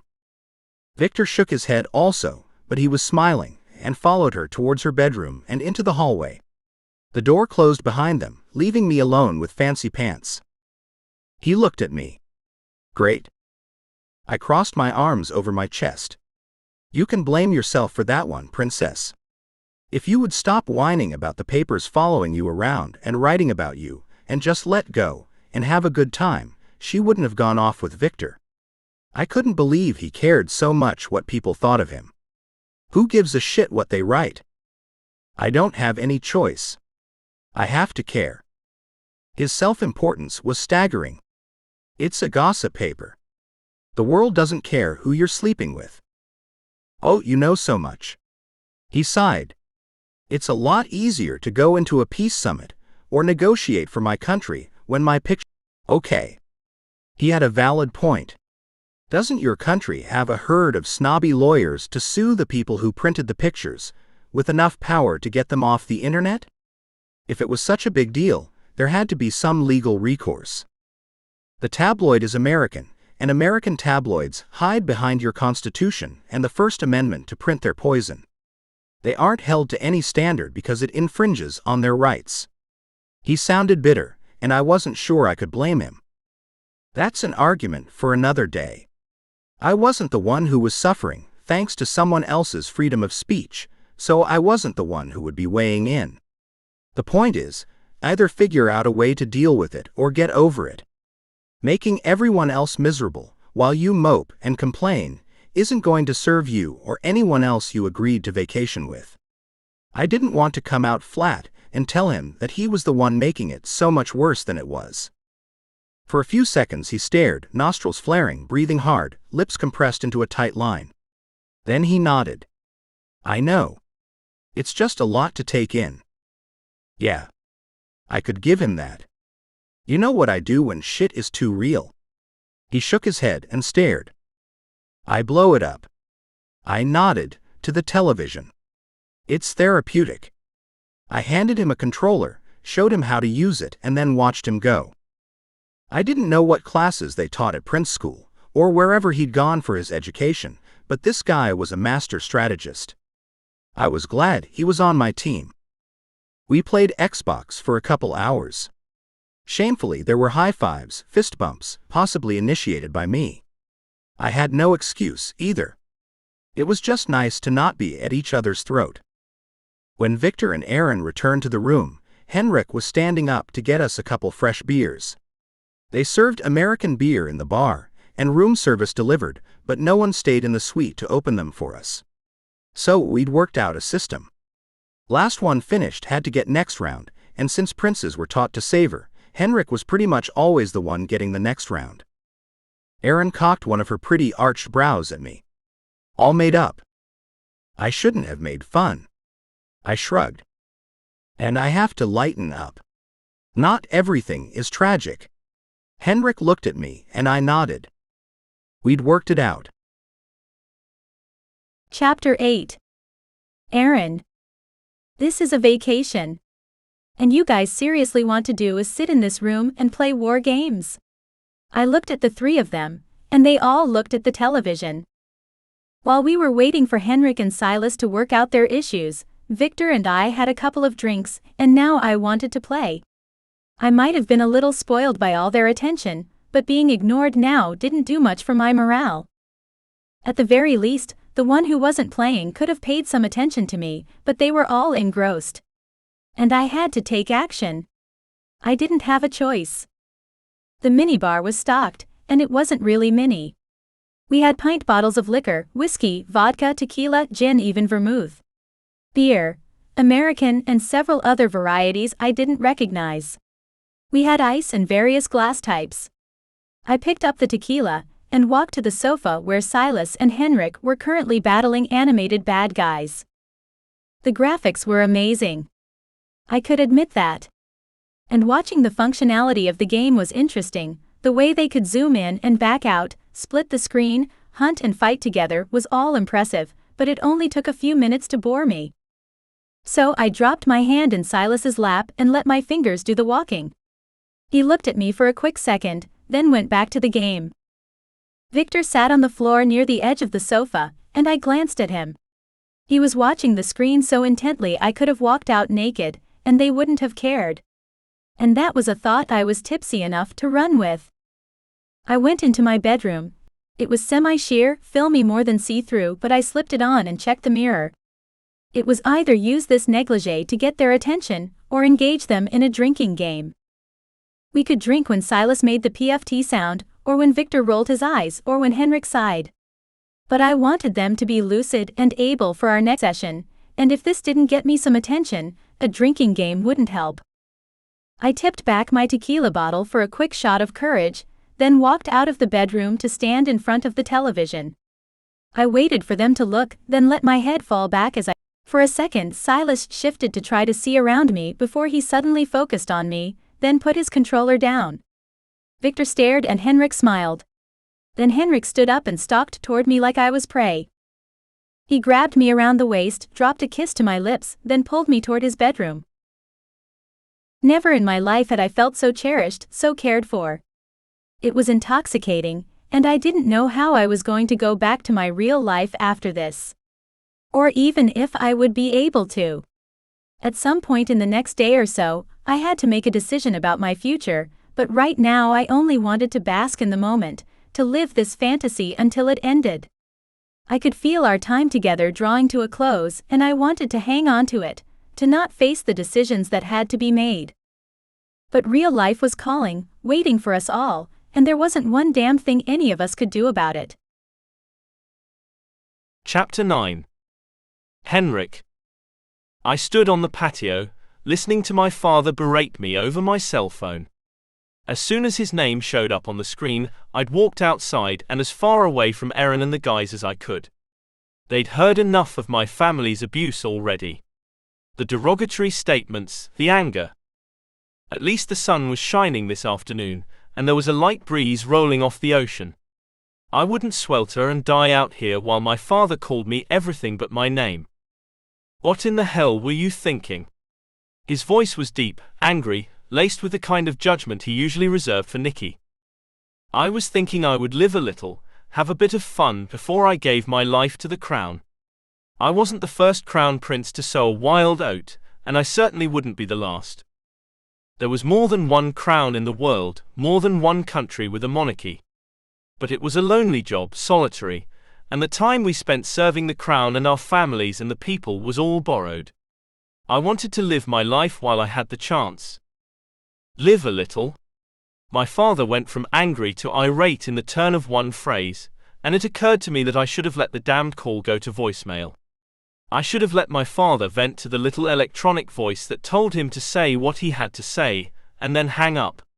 You're the Crown Prince of Liechtenstein. There is no opportunity you won't have, no life you won't be able to choose, but if you go on with this, hardly, I will petition the council to allow me to pass you over for your brother Nikolai. Wouldn't that be grand? An unreasonable response, though, was always my father's first go-to. And this time I didn't care. Go ahead. Trade me, the son who's given his life to this crown, who's never asked for anything for himself, for the one who has drank his way through Europe, across the United States and into the Middle East. I never spoke to my king this way, my father. That was Nikolai's modus operandi. But I was too far in now to take it back. Go ahead. See what your kingdom thinks of you then. And what do you think they are saying about you? I shook my head, uncaring. Does it matter? His breath stuttered. The monarchy is in a precarious position, and there are always those who want to see it fall. You know this.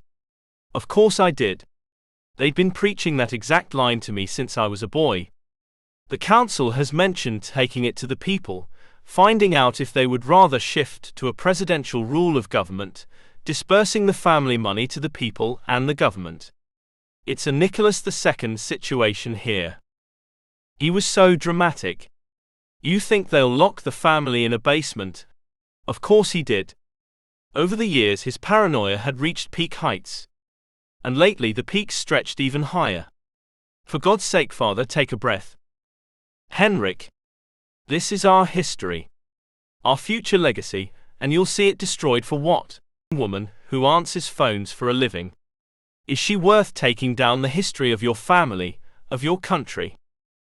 I had no doubt that if my father could have gotten his hands on me at that moment, Had me locked up at the very least. Especially once I answered the question. Yes. She's worth it. She was worth a crown, a title, a life I had strived my entire existence to be worthy of. And that shut him up. He clicked off and ended the call. Undoubtedly he would call back with more threats. Then I would have to either stand my ground and resolve to never go home again, or I would have to turn tail and run back to them, where I would be forced to beg forgiveness in front of the court, in front of my father, and in front of the nation I was supposed to lead into the future. I sighed so loudly my heart hurt. I should have thrown my cell onto the beach and prayed high tide would drag it out to sea, but I didn't. I would need it to make the appropriate arrangements, no matter what I decided. Or perhaps I was a coward.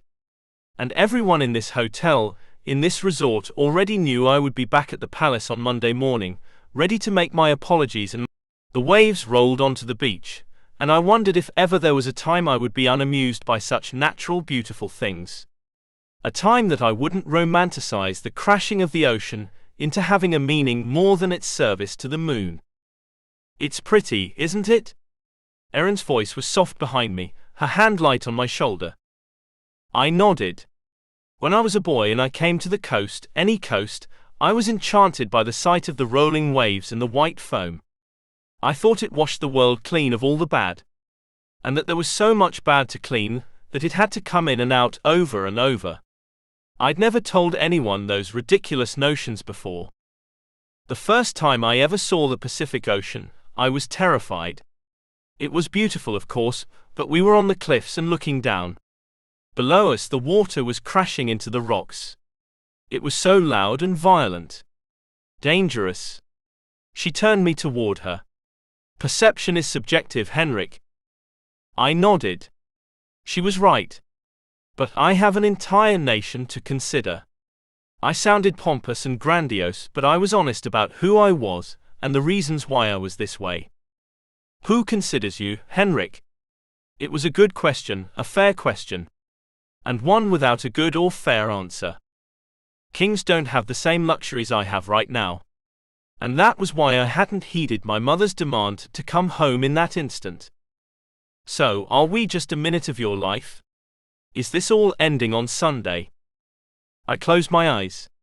Nothing in the world would have made me happier than staying here with her, with them. We were more than friends now, but I wasn't sure what we were exactly. I shook my head because I didn't know the answer yet. I wish I had a crystal ball, or some other way to know the future. There were no easy ways to get around all of this. Whether I would be a good king, whether my brother could settle down and handle the job. You would give it up. Her brow creased and her lips parted. This woman wore surprise as beautifully as she wore every other expression. You would let him be king instead? Henrik, think of the good you could do. Think of the people you could help. My country was wealthy, one of the richest in the world. She was right. If I were to be king, to accept the position for which I'd been training since I was born, I would have opportunities. Could provide opportunities to others. She smiled up at me, and the weight of the world on my shoulders eased enough I could see around it to the radiance inside her. She curled her arm around my neck and tugged me down for a kiss. We both have decisions to make, things we need to be clear on. But you have to know that whatever you decide, I support you. I would hate to see you give up something that you don't have to, though. Her voice was soft, but the words were the balm. You'll be beside me. She pulled her lower lip between her teeth and turned her gaze down. My boss offered me a job. She reluctantly dragged her gaze up to me. It's what I went to school for, what I've always wanted to do. And you want to take it? The ache in my chest spread, and I rubbed a spot over my heart as if I could ease the pain with my own touch. I didn't want to think about what it meant. I don't know. I can't. Not work. I don't have a country's riches. She didn't say it like a dig at me, but it was. I frowned. I would take care of you. While you're married to someone else. She shook her head and backed away from me. I'm not that girl. Plus, this isn't about me, Henrik. This is about you. You're to be a king, and that is a responsibility you can't walk away from, but no one says you can't change what being a king means. No one says that you can't hang on to the pieces of yourself that you found being here with us. And again her smile lightened the tension furled inside of me. I nodded and leaned in to kiss her cheek. This kiss wasn't about want or need, but about honest affection for a woman who made my every minute better. I don't want to be without you, Erin. I'd never been so honest with a woman in my life, never put myself out there like this for anyone. She nodded, but didn't say anything. I've never shirked responsibility before. I smiled, even though it was the absolute last thing I felt like doing. And I think it might break me to do it now. She stepped forward once more and cupped my face with her hands. Then she slid her fingers into my hair and pulled me down so my forehead rested against hers. If it does, if so much as one part of you chips away, I will find it and put you back together. I will not let being with me break you. Every minute with her was more incredible than the last, and there was no way in hell was I ever going to let her get away. Even if she went back to her job, to her life, and I took the throne that my father was almost ready to give me, I would make us work. No matter what I had to do, or how I had to do it. The rest of the night passed in quiet comfort. She was never out of reach, always beside me, close enough I could feel the heat from her body, smell the light and airy scent of her perfume. She was everything I wanted in a woman. When she came to my room to sleep beside me, I held her and watched her breathe in and out, saw every smile as she dreamed. And even though I'd spent most of the night awake, when the sun was up and she turned to smile at me, I felt refreshed. Good morning. I leaned in and kissed her nose. She was a beauty at any hour, but now, with the softness of sleep still upon her, she was exquisite. Good morning. Her eyes were clear and bright, and she had the hint of a smile curved on her lips. You're beautiful. I'm not beautiful. I was far from it. She laid her hand on my cheek first. You are here. And then slid it down to my chest to lay over my heart. And most especially here. She pressed a soft kiss to the spot, and I sighed at the easy affection between us. When she pulled back, she looked up at me, and I began to roll her over so I could devour her. But she stopped me as she looked at the table, where her phone was vibrating across the surface. She rolled her eyes as though exasperated by the thing, but when she checked the screen she grinned, then answered. Bree? There was honest excitement in her tone. How is everything? She listened for a moment, then pulled the phone away and hit the speaker button. On what site? After a moment, Bree sighed. The functional inquisitor. Erin switched the screen of her phone to a browser, then typed in the search engine. A second later, she covered her mouth with her hand. She didn't speak again, but a tear rolled down her cheek as she showed me the screen. The story wasn't about me or about my throne or the jeopardy I'd place on the monarchy. It was about her. Her life. Her past. Her relationships. And it insinuated that there were many men left in her wake. Some broken by her, some grateful to be away from her. It might have been fiction or the truth, and I didn't care, but this story came with photos too. Photos of her. Photos of me. Photos of us. But worse than anything, it said that she was a witch of some sort that had undue influence on me, the Crown Prince of Liechtenstein. They painted her as some sort of threat to the throne. Someone wicked with evil intent who was leading me around. I let my head fall back, tilted my chin up to look at the ceiling. Dragging me down was one thing. I was a public figure. But dragging her, making her cry, was something altogether different. I wasn't going to stand for it. I would never stand for it. And I was the only one who could fix this. Chapter 10. Victor. I'd never been a guy who cared what people thought of me. Take me or leave me, that was my motto. Your problem, not mine. Of course, I was well aware I wasn't everyone's cup of tea, and I wasn't going to be a best friend to the world. This wasn't new information to me.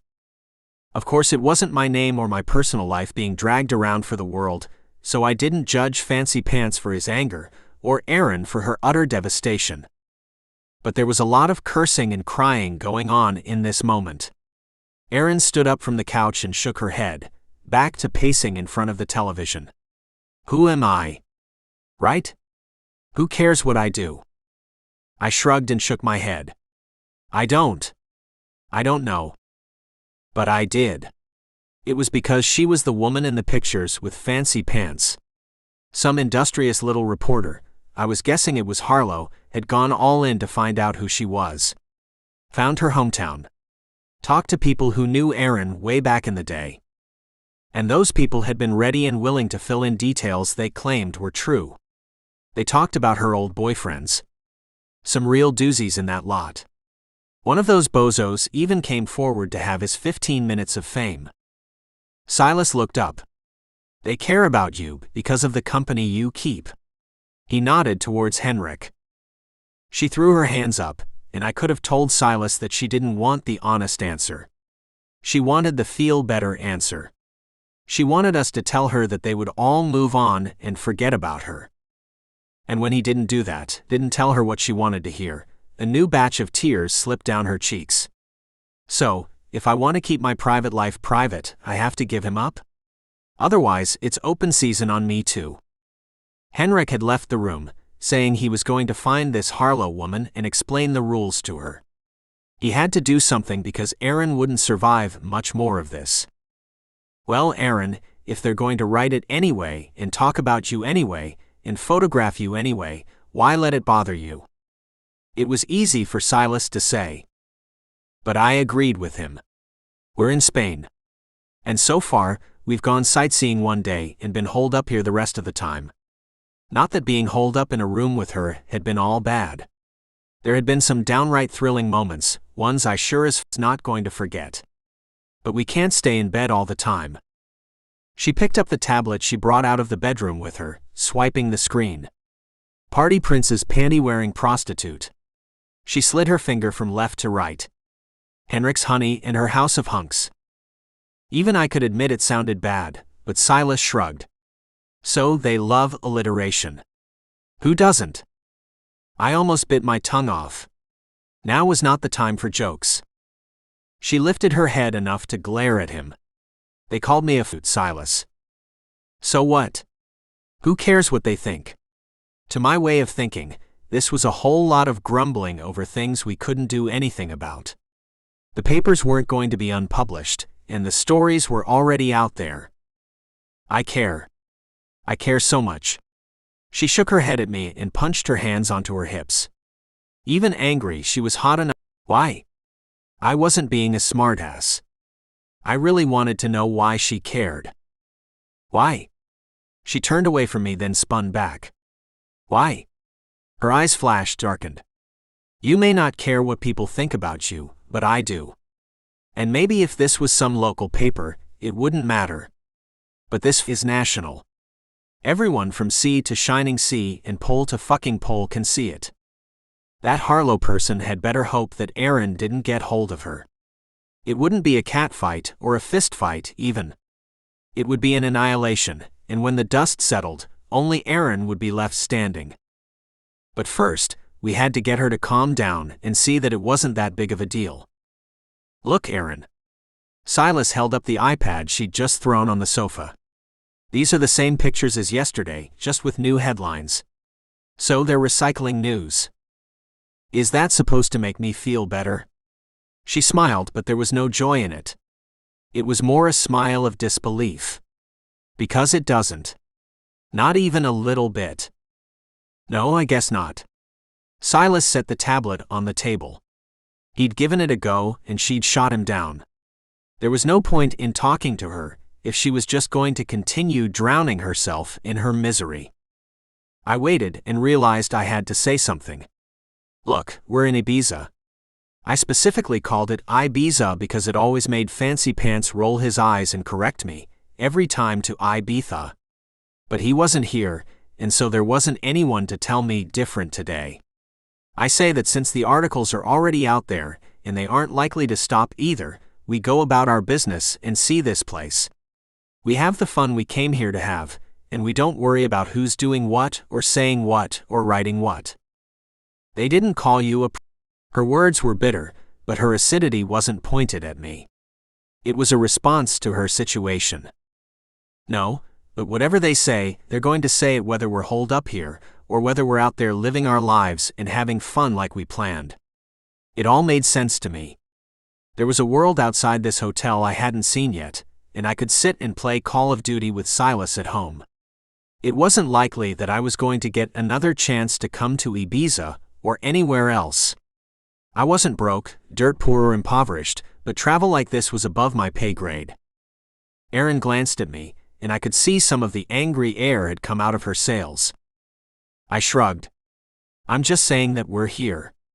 What's happening to you and Henrik is shit, we all know that. But if we stay in this room, if we don't do the things we planned to do when we left Liechtenstein, then they win. And we can sit inside at home. Well, figuratively anyway. Silas and I would technically be outside, back at work. This was a vacation, probably the only one we would get for another year. She looked at me, then at Silas. I'm sorry. I shook my head. No, Erin, it isn't. You're allowed to feel what you feel, and if you want to stay in the room, that's up to you. But if you do, you're letting them win. Her expression cleared, and she nodded. And they don't deserve to win. Now she was coming around, and I was relieved. Anger on her was hot, but I much preferred her smile, her happiness. That's right. What we do is our business. Damn right. Silas tossed the game controller onto the table and stood. When Fancier Henrik gets back, we can go do something. She nodded. Yeah. Her face was still red from crying, and her hair was piled on top of her head in some sort of style that made it look like she had a small bird's nest up there, but it was the smile that made her beautiful. So, what should we do today? Now that we'd decided to do something, I was anxious to get going. I wanted to eat the food, drink the cervezas, enjoy Ibiza the way it was meant to be enjoyed. When Henrik gets back with Ray, we can figure it out. Right now, I'm going to get ready. She bounced into the other room, and while she wasn't exactly singing in the shower happy, she'd kicked the music on. I plopped down by Silas, and he nodded at me. Good talk. I thought we were going to end up sitting in this hotel room until our flight home. I wouldn't mind, considering how everything in the bedroom has been going. Seriously, I could go for a few more rounds of happy time. But we're here. We're tourists. Might as well do all the things. It took about 25 minutes before Erin came out, refreshed, dressed and ready to move past this. I hoped so anyway. She was smiling, and that for right now was enough. I gave her an appraising look, took in the shine of her hair, the way her smile lit up her entire face. And the body. More, I wanted to kiss her. But it wasn't the time. Instead, I clapped my hands and looked at her. What should we do today? I was open to anything so long as we weren't stuck in the hotel room. I knew I could go sightseeing alone or with Silas. No one cared what we did and certainly wouldn't be photographing or documenting it, but I spent every day of my adult life with Silas. I wanted to spend time with Erin. I wanted to see her smile, to watch her tip her head back and close her eyes, absorbing the rays when the sun hit her face. Much as I liked hanging out with Silas, I didn't really come here to vacation with him. She wobbled her head back and forth as though she were thinking. There were a lot of things to do in Ibiza, but most of them that weren't beach-related happened after dark. The dance clubs, the nightlife, that was what brought everyone to this part of Spain. Maybe we should wait for Henrik to get back from his chat with Harlow. Yeah. We were a team now. It was the four of us against the world. I wanted her to be happy, wanted to see her smile, so I nodded. My stomach clenched suddenly.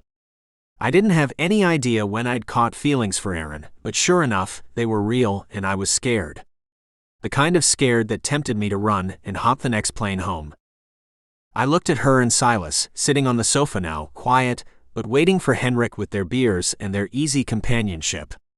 I couldn't catch a breath, as close to a panic attack as I'd ever been over something I couldn't control. Feelings I didn't want to have. And damned if I knew what to do about it. Chapter 11. Henrik. Harlow was nothing like I imagined.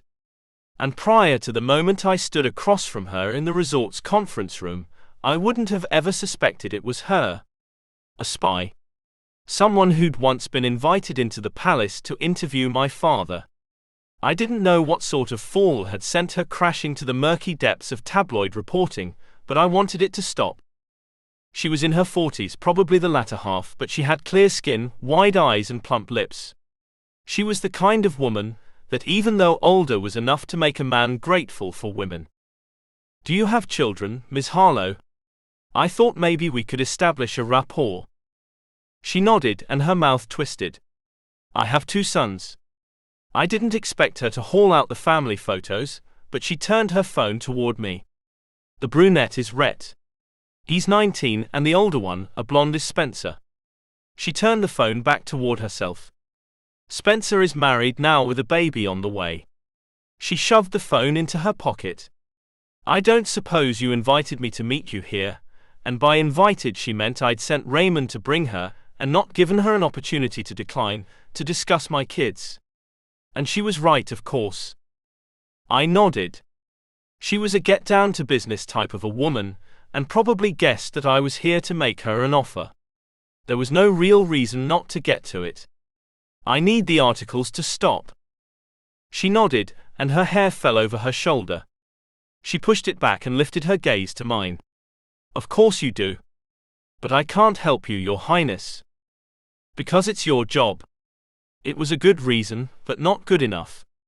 I would match the money, and add enough to make it worth her while to stop printing the stories.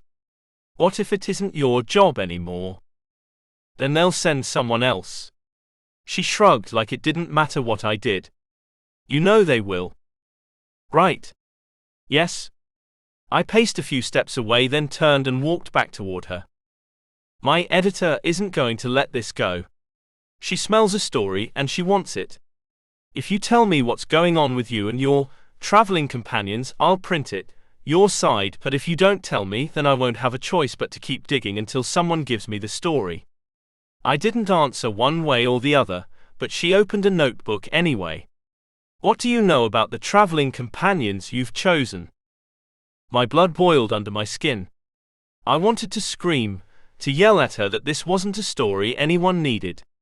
Who I slept with was my business and not that of the masses, but she would argue her U.S. Constitution, First Amendment rights and the rights of her paper. And then the court battle would be long and tedious, and details would emerge that I didn't want out in the public.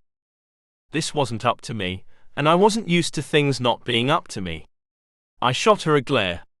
"I'm not telling you a thing." She shrugged and flipped the notebook closed. "Listen, kid. That wasn't at all insulting. I didn't come up with these stories on my own.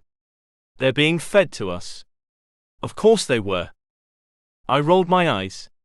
It was always about money with these types of people. But this one wanted more. Something bigger. "I can offer you a job working in the royal press." "I have a job." She sighed. "And I have a story about 4 little 7-year-olds who were on a playground and married each other so they would always have friends." She clicked her tongue against her teeth. Whatever she was going to say wasn't going to be kind or friendly. A prince, a son of a diplomat, a little girl with blue flower berets, and a boy who lived nearby and who turned 8 and was sent to juvenile detention until he was 14. She shook her head. I didn't know which one of the boys she was talking about, but nothing good would come out of printing the article. And these are the same people in this hotel right now. "Who told you about that?" I was pretty desperate for the information. I would pay big for it too. "It's a tip we have. The story isn't written yet." She flipped her hair out of her eyes, and then pushed the longer strands over her shoulder again. "But you're going to write it." I growled the words at her, because I couldn't keep the anger out of my tone. "It's my job. It's your choice." I cocked my head, shot her my best king-in-training glare. "I offered you a job with substance. A job in Liechtenstein. My family is in Los Angeles. There really wasn't much I could do about the geography. The Royal Press Corps lived where the royal family lived. It was where the stories were. We will pay for your move. You'll have your own apartment on the grounds. I promised her a salary that made her eyes go wide and her eyebrows disappear under the hair hanging on her forehead. And in exchange, I only have to stop writing articles about you and your friends. It was a sweet deal to not do a job, and if she didn't know it or couldn't recognize the opportunity, I couldn't help her. Although I was certainly going to stay here and try. For as long as it took. That would definitely contribute to the longevity of your employment. I smiled. And I would need to know who's feeding you the stories. She had too much information. Blue berets could have only come from inside the palace where the picture of that day was tucked in a photo album, for it to have been gleaned without a substantial amount of leaking from the palace. And I couldn't have anyone in the palace who was happy to destroy me. I'll need a minute to think about it. But she was considering it. And even if she declined, this consideration might save me one more day from having to explain another article to my mother. I nodded. Of course. There wasn't much more I could say to her. And it would be a hard sell to my mother, but I didn't have a choice. My mother, during one of her 5 calls today, had instructed me to make the stories stop. For the first time in more than 80 years, Liechtenstein was invited to join a summit with the North American and European countries of power where world issues were to be the focus. I was going as ambassador for the king because my father's health was waning. Every story hurt my credibility, and my mother had informed me in one of the calls today that if the stories and the embarrassment continued, my father would send Nikki to the summit in my place. I still couldn't believe that was the threat. First, Nikki, who'd spent 2 of his years during secondary school in a drug treatment facility, who'd stolen one of our father's cars and drove it through the North Palace wall and then deposited it into the swimming pool. He'd caused more than $3 million in damage. This was an apples and oranges situation, and I couldn't see Nikki cleaning his act up enough or cutting his hair short enough for my father to consider letting him off the royal palace grounds. I'll let you know my decision tomorrow. Tomorrow was soon enough, since I had to tell my mother what I'd promised. She would either be glad I'd found a solution, maybe impressed, or she would be pissed off I'd offered the enemy a job inside the palace. I left and went back to the suite. Erin and the guys were sitting at the dining table, drinking. I wished I could throw caution to the wind and sit in front of a window with the 3 of them and drink until the troubles of the world went away.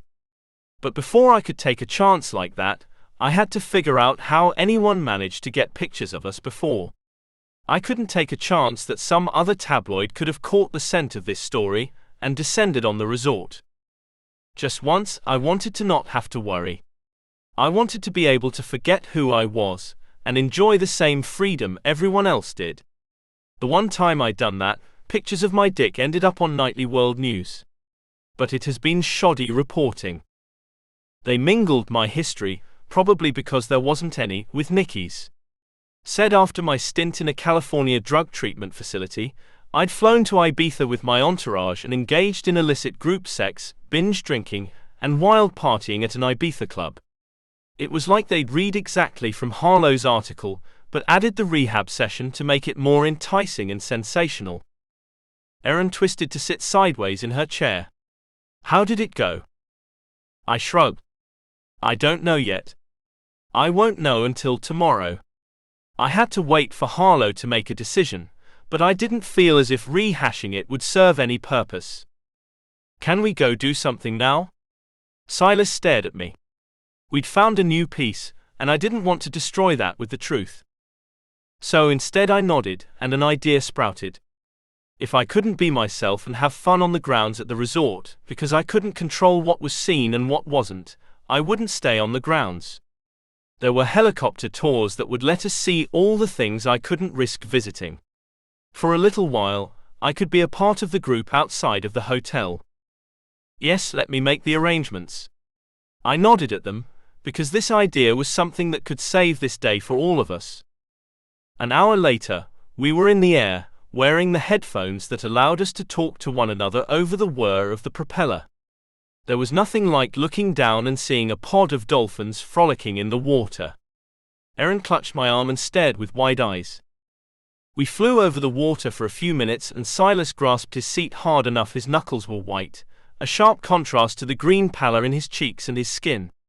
"I'll be glad when we're back on the ground," he muttered, but thanks to the microphones attached to the headsets we all heard him. After about an hour in the air, we landed and Raymond, waiting with a driver, brought us to a private stretch of beach miles away from the resort. No one here cared that we hadn't brought suits to swim. No one cared that 1 minute Erin kissed Victor, then in the next kissed me. No one cared because there was no one around. Private meant deserted. And we played in the water like carefree children.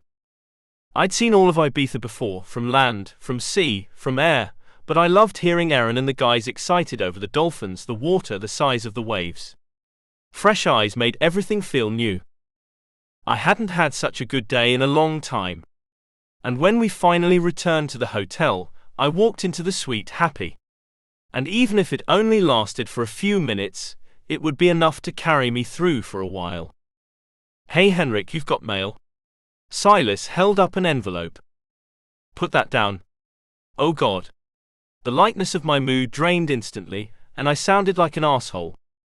It looked like a plain white envelope, and my name was written on the front. Handwritten in ink. There was a group of people at the palace who opened the mail for my mother and father, sometimes for me. They wore special clothing, gloves, masks, and left no skin exposed in case someone sent mail with some sort of drug or chemical toxin on the envelope. "Put that down." I said it again, because it was important. Silas dropped the envelope. "God. It's just an envelope, Henrik." I gave him the explanation, and he shrugged. "You have to lighten up, Your Highness." He wasn't taking it seriously, but not everyone believed my family should rule. Not everyone was a fan or royal watcher, and considering that I was doing what some considered purposely disgracing my crown, I couldn't take a chance. Raymond wrapped one of the cloth napkins from the dining table around his hand, and took the envelope and held it up to the light. I couldn't see anything but paper. Then Ray carefully opened the envelope and investigated it. "All right. Here." He held it so I could read it, but he still wouldn't let me touch it. When I tried, he pulled it back and shook his head. "Henrik." I sighed. The letter was from Harlow. She wanted me to meet her.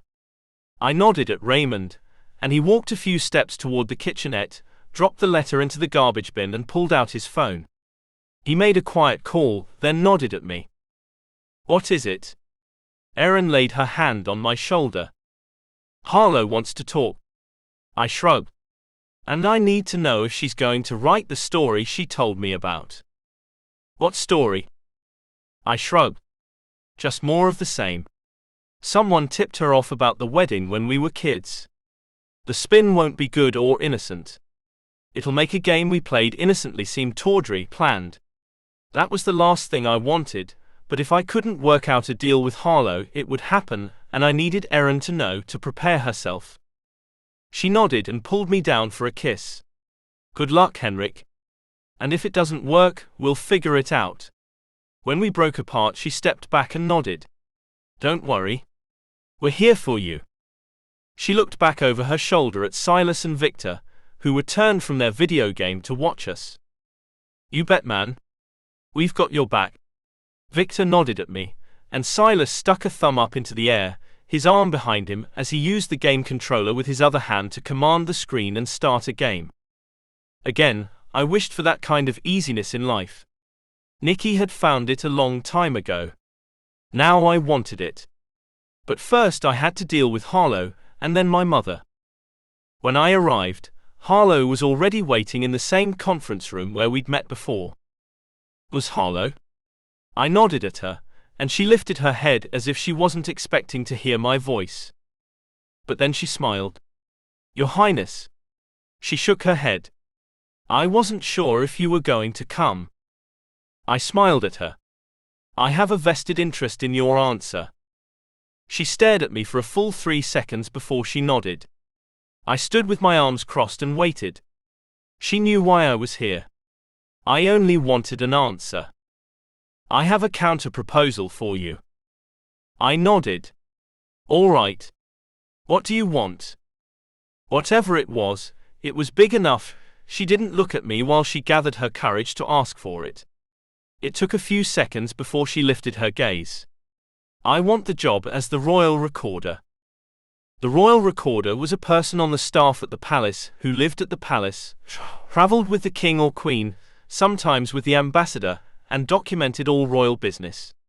It was a position that required trust from the crown, and no way in hell would my mother let a tabloid reporter have the job.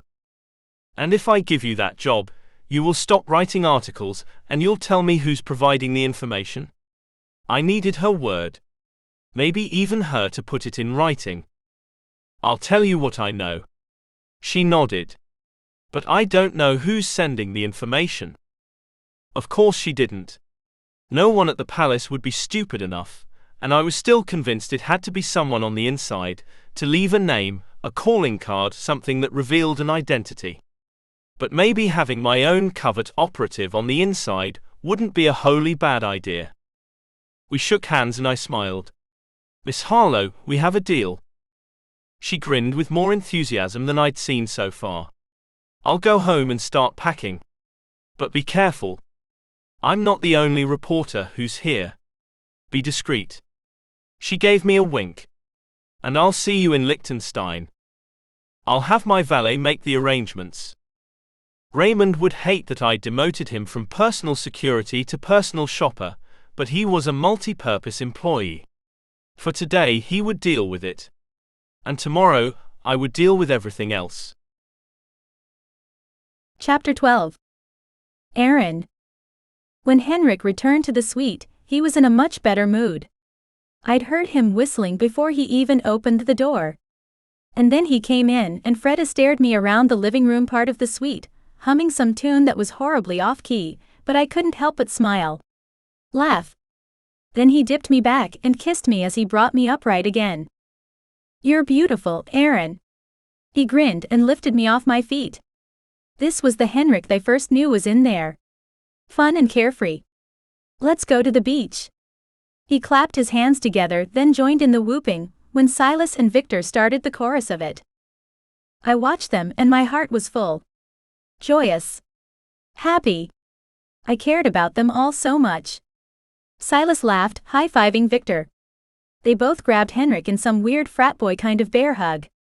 I laughed along because what else could I do? It was incredible to see them all getting along. When I went into the bedroom to get ready, they were all still in the main room of the suite. But it was as I was changing that Henrik opened the door and walked in. I was facing away and turned to look at him over my shoulder. Hi. He closed the door and smiled as he leaned back against it. He didn't move or speak. You all right? I called out, unsure of what his next move was going to be. His gaze was intense, like a physical touch against my cheek. He pushed off the door and prowled toward me. I had just tied my bikini top around my neck, and he slipped his hands under my ponytail and untied the little bow I'd put there, then turned me to face him. Henrik? I asked, breathless now. He kissed my throat, then my shoulder. We still had plenty of daylight left and enough time to have fun together, but I wasn't certain I wanted to go out. Having my name and my personal business put out there for the world to read was traumatizing, especially since it was given such a negative spin. Everyone I knew would have read that article. Not that we were gossip mongers, but seeing my picture on the front of a gossip rag would garner their interest. Bree had certainly taken note of it. My parents too, probably. I'd need to call them when I could. Though what I was going to say, I had no idea. I pulled my bikini back on and put on a short skirt that tied at the hip. The skirt was the same turquoise as my suit and was feminine and pretty. I walked out of the room while Henrik was still showering. My nerves were shaken at the thought of going to a beach now that people knew who we were. Or who they thought I was anyway. I'd never been unsettled like this before, so shaky. It wasn't normal for me. I didn't suffer the symptoms of insecurity. Not that I was arrogant, I just didn't generally have an issue with self-consciousness or nerves. But today, I wanted to cover up, maybe not go to the beach at all. Why did I bring all bikinis? However, when I walked out into the suite's common area, Silas and Victor were already in their swimming trunks. Silas smiled at me. "Damn girl. You are wearing that bikini." His gaze raked over me, heating my skin everywhere it touched. And he was thorough. It was only a few minutes after that Henrik walked out, and we left for the beach. The car, an SUV with blacked-out windows, sped us along the coast to a part of the beach that belonged to the resort and was used for VIP guests who had privacy concerns. I didn't know how Henrik, or more likely Ray, had managed to secure its use by us, but it helped ease my anxiety fractionally. Ray and Henrik were in the front seat, and I sat in the back between Silas and Victor, but the conversations went on around me without any input on my part. And now, along with my moderate social discomfort, my stomach was a tight, painful ball. Ray pulled the vehicle into the cove lot. He parked and the guys all climbed out. I sat for a moment, wondering how big a deal it would be if I just stayed in the car and read a book. Probably would have been more convincing if I'd brought a book along. I slid out and walked around the back to where Silas was pulling out one of the resort's coolers he'd had stocked with beer. There was also a picnic basket of fruit, cheese, nuts, and some water bottles. Ray retrieved a fold-up umbrella, and Henrik pulled some folding chairs from the back. Someone had packed a very detail-oriented trunk, and I smiled.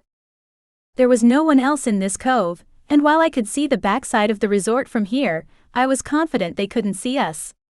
It made stepping out of the skirt and playing in the water not as daunting as the idea had been when we were on our way here.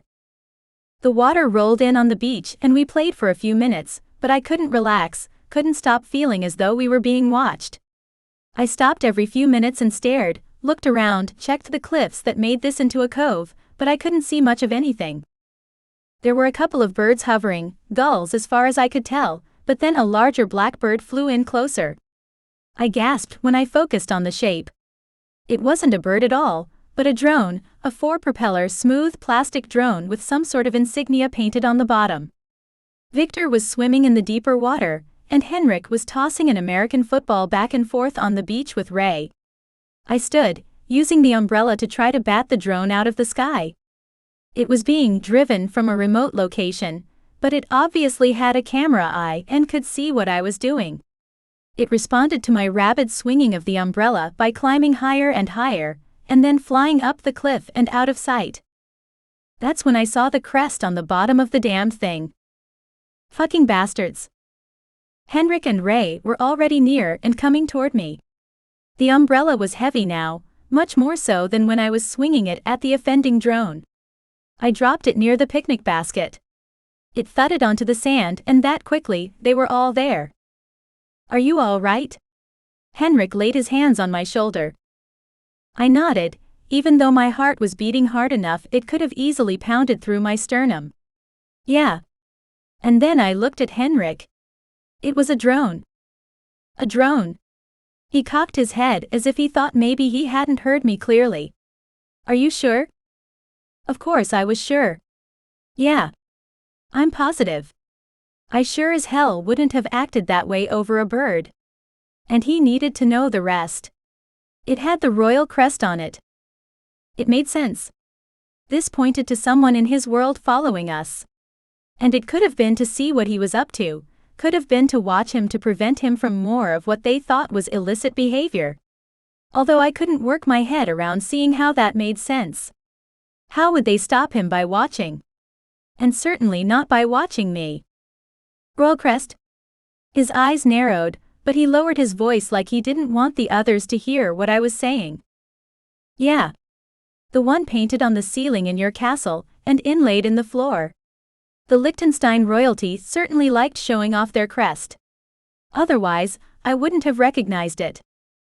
I looked at Henrik, but he looked at Ray, and like they communicated telepathically, Ray pulled a phone from his pocket, turned away and dialed as he walked down the beach.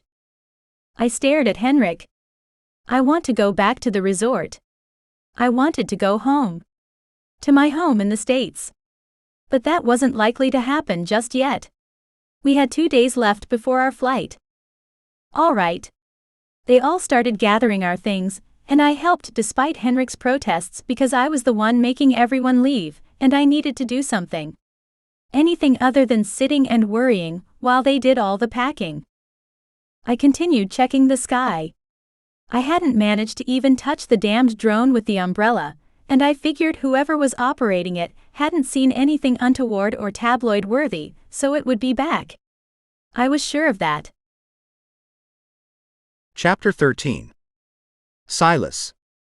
The ride back to the hotel was subdued. And by subdued, it could have been described as deathly silent. Angry silent.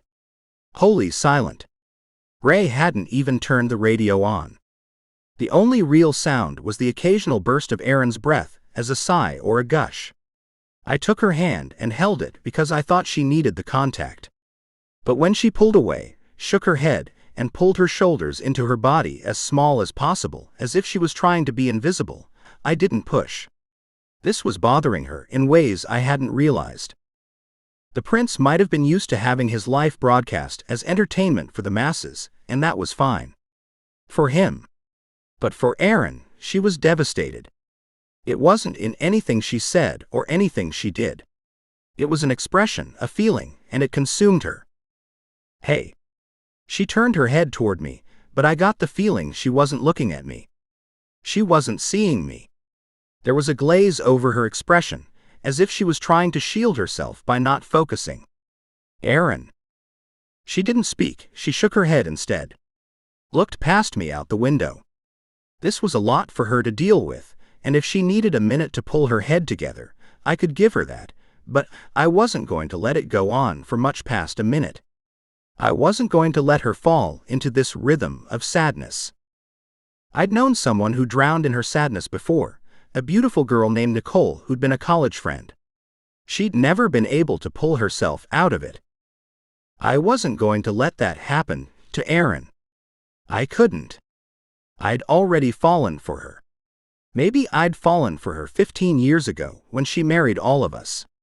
Or maybe it was the first time I saw her at the palace, and she'd smiled me and hugged me like it hadn't been more than a decade since we'd seen one another. It didn't matter when the falling had happened. Only that it had happened. And I was sure of it now, and it didn't matter if she wasn't as into me as I was into her. It didn't matter if she wanted all of us instead of one exclusively. It only mattered that I had real, honest, strong feelings for her. The realization was staggering. Not because I was afraid of it. I wasn't. But because I'd never felt so whole. She gave that to me. And I wanted to hang on to it, hold it, make it last forever if I could. I stared at her. She had a glowing tan, a smile that could break a heart or stop it or make it pound. And she was beautiful, even in this sadness that right now seemed to be emanating from her. When she looked at me, I smiled and would have leaned in and kissed her, but she laid her head on my shoulder and her hand on my thigh. Not high up. Not sexual at all. The move was about comfort. I breathed in the scent of her shampoo, which like nothing I'd ever smelled before. I could have happily inhaled her all day long, with her head on my shoulder and her hand in my lap. But the car rolled to a stop and she lifted her head, pulled her hand away, sat straight again, and the tension was thick on her once more like armor. She sat in the car for a couple of seconds after the rest of us climbed out, and then when she slid to the door and put one foot out, she looked up first, as though she expected the drone to be hovering over the car waiting for her. But it wasn't. There was nothing to be seen. She didn't run inside. Didn't even hurry. But she continued looking up, left and right, waiting for whatever it was she was afraid of to happen. And it affected every part of her, from her walk, to her stance, to the way she averted her eyes. I couldn't stand to see her so distressed. She was a magical woman, and someone had taken that light from her. I wanted that person's head on a plate. Victor was big and brawny, the kind of guy people were scared of. I was scrappy, the surprise in a fight because I might not have looked it, but I was strong and fast. And I struck without fear. For her, I would take on the world. And it looked like I might have to. We walked inside together, surrounding her so that she wouldn't be alone in this, although I couldn't be certain she realized it. This had her on a ledge, and if we didn't figure out fast how to talk her down, there was likely to be something tragic that resulted. When the door to the suite closed behind us, she sat heavily on the sofa and tilted her head up to the ceiling, eyes closed. "I'm sorry, I'm such a downer." Her voice was soft, but there was honest pain in her tone. It made it weaker, deadening the usual vibrance. Henrik sat beside her on one side, and I sat on the other. And this time, instead of leaning on the prince, instead of being with him, she put her head on my shoulder, shifted away from him and closer to me. She was blaming him, and it was easy to see. As much as I enjoyed her beside me, her hand on my chest, her body nestled into mine, it wasn't fair to blame Henrik for this. "Aaron." She lifted her head and looked at me. "I know this sucks, but it isn't Henrik's fault." She scoffed, and now she shifted away from me. "I know that." The drone she saw was painted with the royal crest. He looked down at his hands as he slowly rubbed his palms together. When he stood and walked to the outer door to the patio, Aaron didn't follow. "Aaron." She looked at me. "I know this sucks.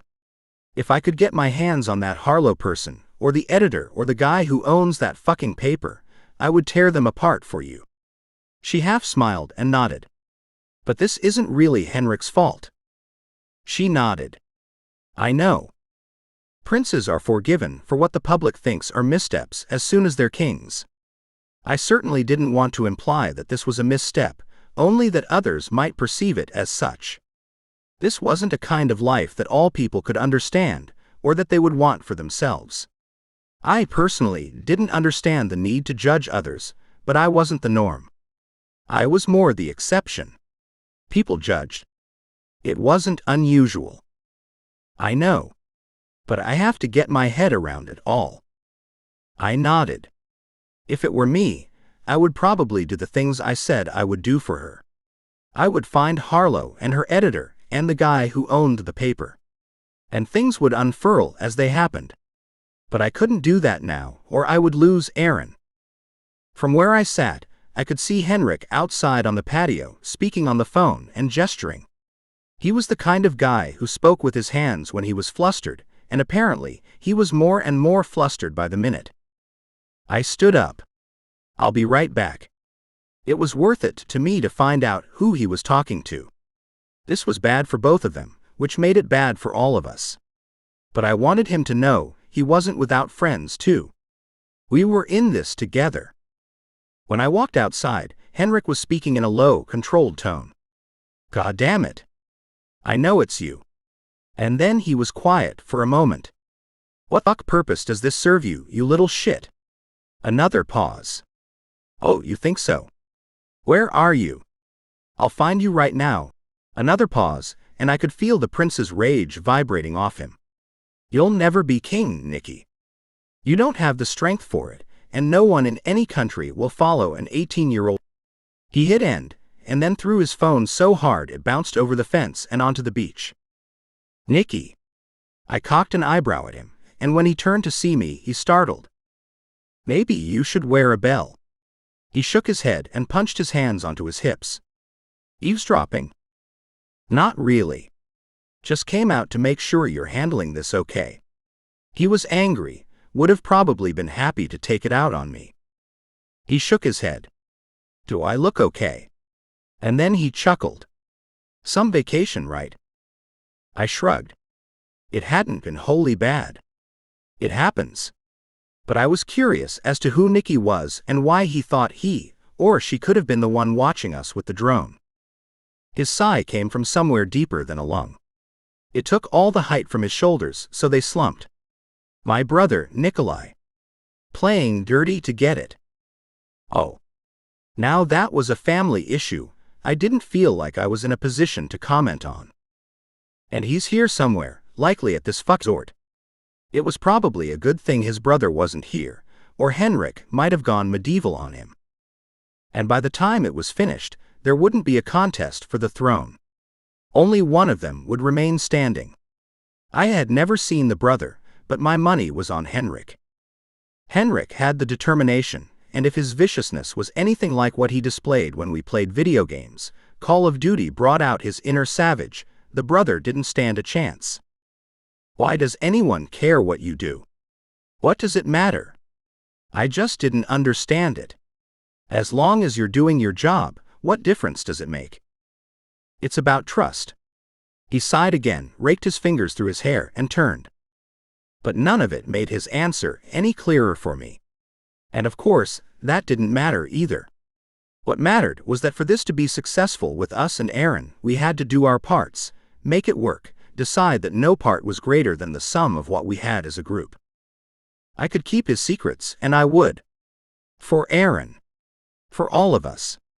So long as the fun didn't come to a crashing halt, and no one, fancy pants or not, got too big for their britches. If that happened, all bets were off. Chapter 14. Victor. The thing about me was that while everyone else was happy to sit around talking about their feelings and how to solve a problem without actually doing anything to solve it, I was the guy who went in guns blazing, solving problems in a way that begged no question that the problem was, indeed, solved. This wasn't going to be different, and I didn't need anyone's permission to act. Not Silas's for sure. And I wondered about him because once upon a time, he'd been as much like me as a guy could get without being me. He wouldn't have stuck around asking if everyone was okay. He would have gone out, found the person who wrote the article, and that person wouldn't have been a problem anymore. Now he was sitting on the sofa beside Aaron and the prince, and he was consoling them while I drank. This was more than a beer kind of situation. This one called for whiskey. And I drank. And drank. Shot after shot. Until finally, I didn't shout the words, but they all turned toward me and stared like I was pounding my chest, some kind of incredible Hulk spectacle. What? I stared at Silas. You got something to say? He shook his head. Maybe take a breath between drinks, pal. I threw my hands up. Look, I'm not going to let some little jerk with a drone ruin our time in Spain. I walked around the corner bar where the alcohol was stored. Silas knew everything about me, but the others didn't. And it was time to share. I picked up Fancy Pants' laptop and popped open the lid. I didn't even need the password, I was that good. What are you doing? Well, before I decided that I liked building things, I decided I was going to learn how to do whatever I wanted on a computer. I typed code while I spoke. Could do this in my sleep. Right now, I'm looking for any invader to the Wi-Fi. There wasn't anyone stealing it. And now I'm looking for someone who was using it 25 minutes ago, here and remotely. The drone sends out a remote signal. Any explanation more complicated, and I would lose the impact of what I was saying. Henrik stood behind me now watching over my shoulder. If you can do all this, you could make so much money. Yeah. I got that question a lot back in the day. It isn't like I'm living on the streets. Back then though, the cops kept shutting me down. Threatening me with jail. I shrugged. Those had been the good old days. I remembered them fondly. I backtraced the IP address, then tapped the webcam of the person receiving the feed from the camera on the drone. I'd forgotten how much fun this was. I took a screenshot, expanded the photo, and turned the computer so Silas and Aaron could also see. It was a kid. Blonde, and the family resemblance was unmistakable. I turned to look at the prince. Henrik shook his head but remained silent. Instead of looking at the picture, he looked down at his hands. But it was Aaron who scoffed then said, "You knew." I suspected. Hell, I even accused. That's who I was talking to outside. He shook his head. That is my younger brother, Nikolai. I was the heir, he was the spare. This time he was a bit more flippant, and his eyes narrowed. I can't believe he's doing this. But we had proof. I could prove it all day long. I could shoot a virus through to his computer. That wasn't rocket science. A couple lines of code, and he'd be at my mercy. I can disable it completely, Or just send him a little something so every time he logs on, it will shuffle. Hell, I can monitor every single thing he does if you want. Have his keystrokes shoot to the same tabloids he's feeding his stories to. I shrugged. It was up to Henrik. Good to know.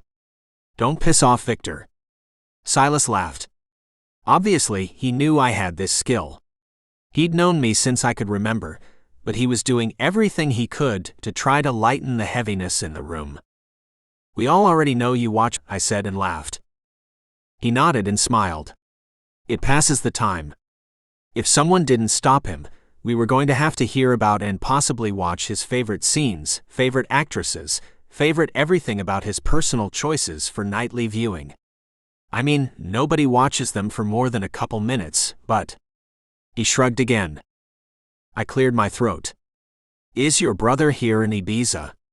Ibiza. Henrik shook his head. Nicky must have one of his staff here operating the drone. If he was here, there would have been a story. Someone would have photographed it, and the headline would have been something about Liechtenstein princes vacay together or something equally dumb. Maybe not, since they have so much other stuff to write about.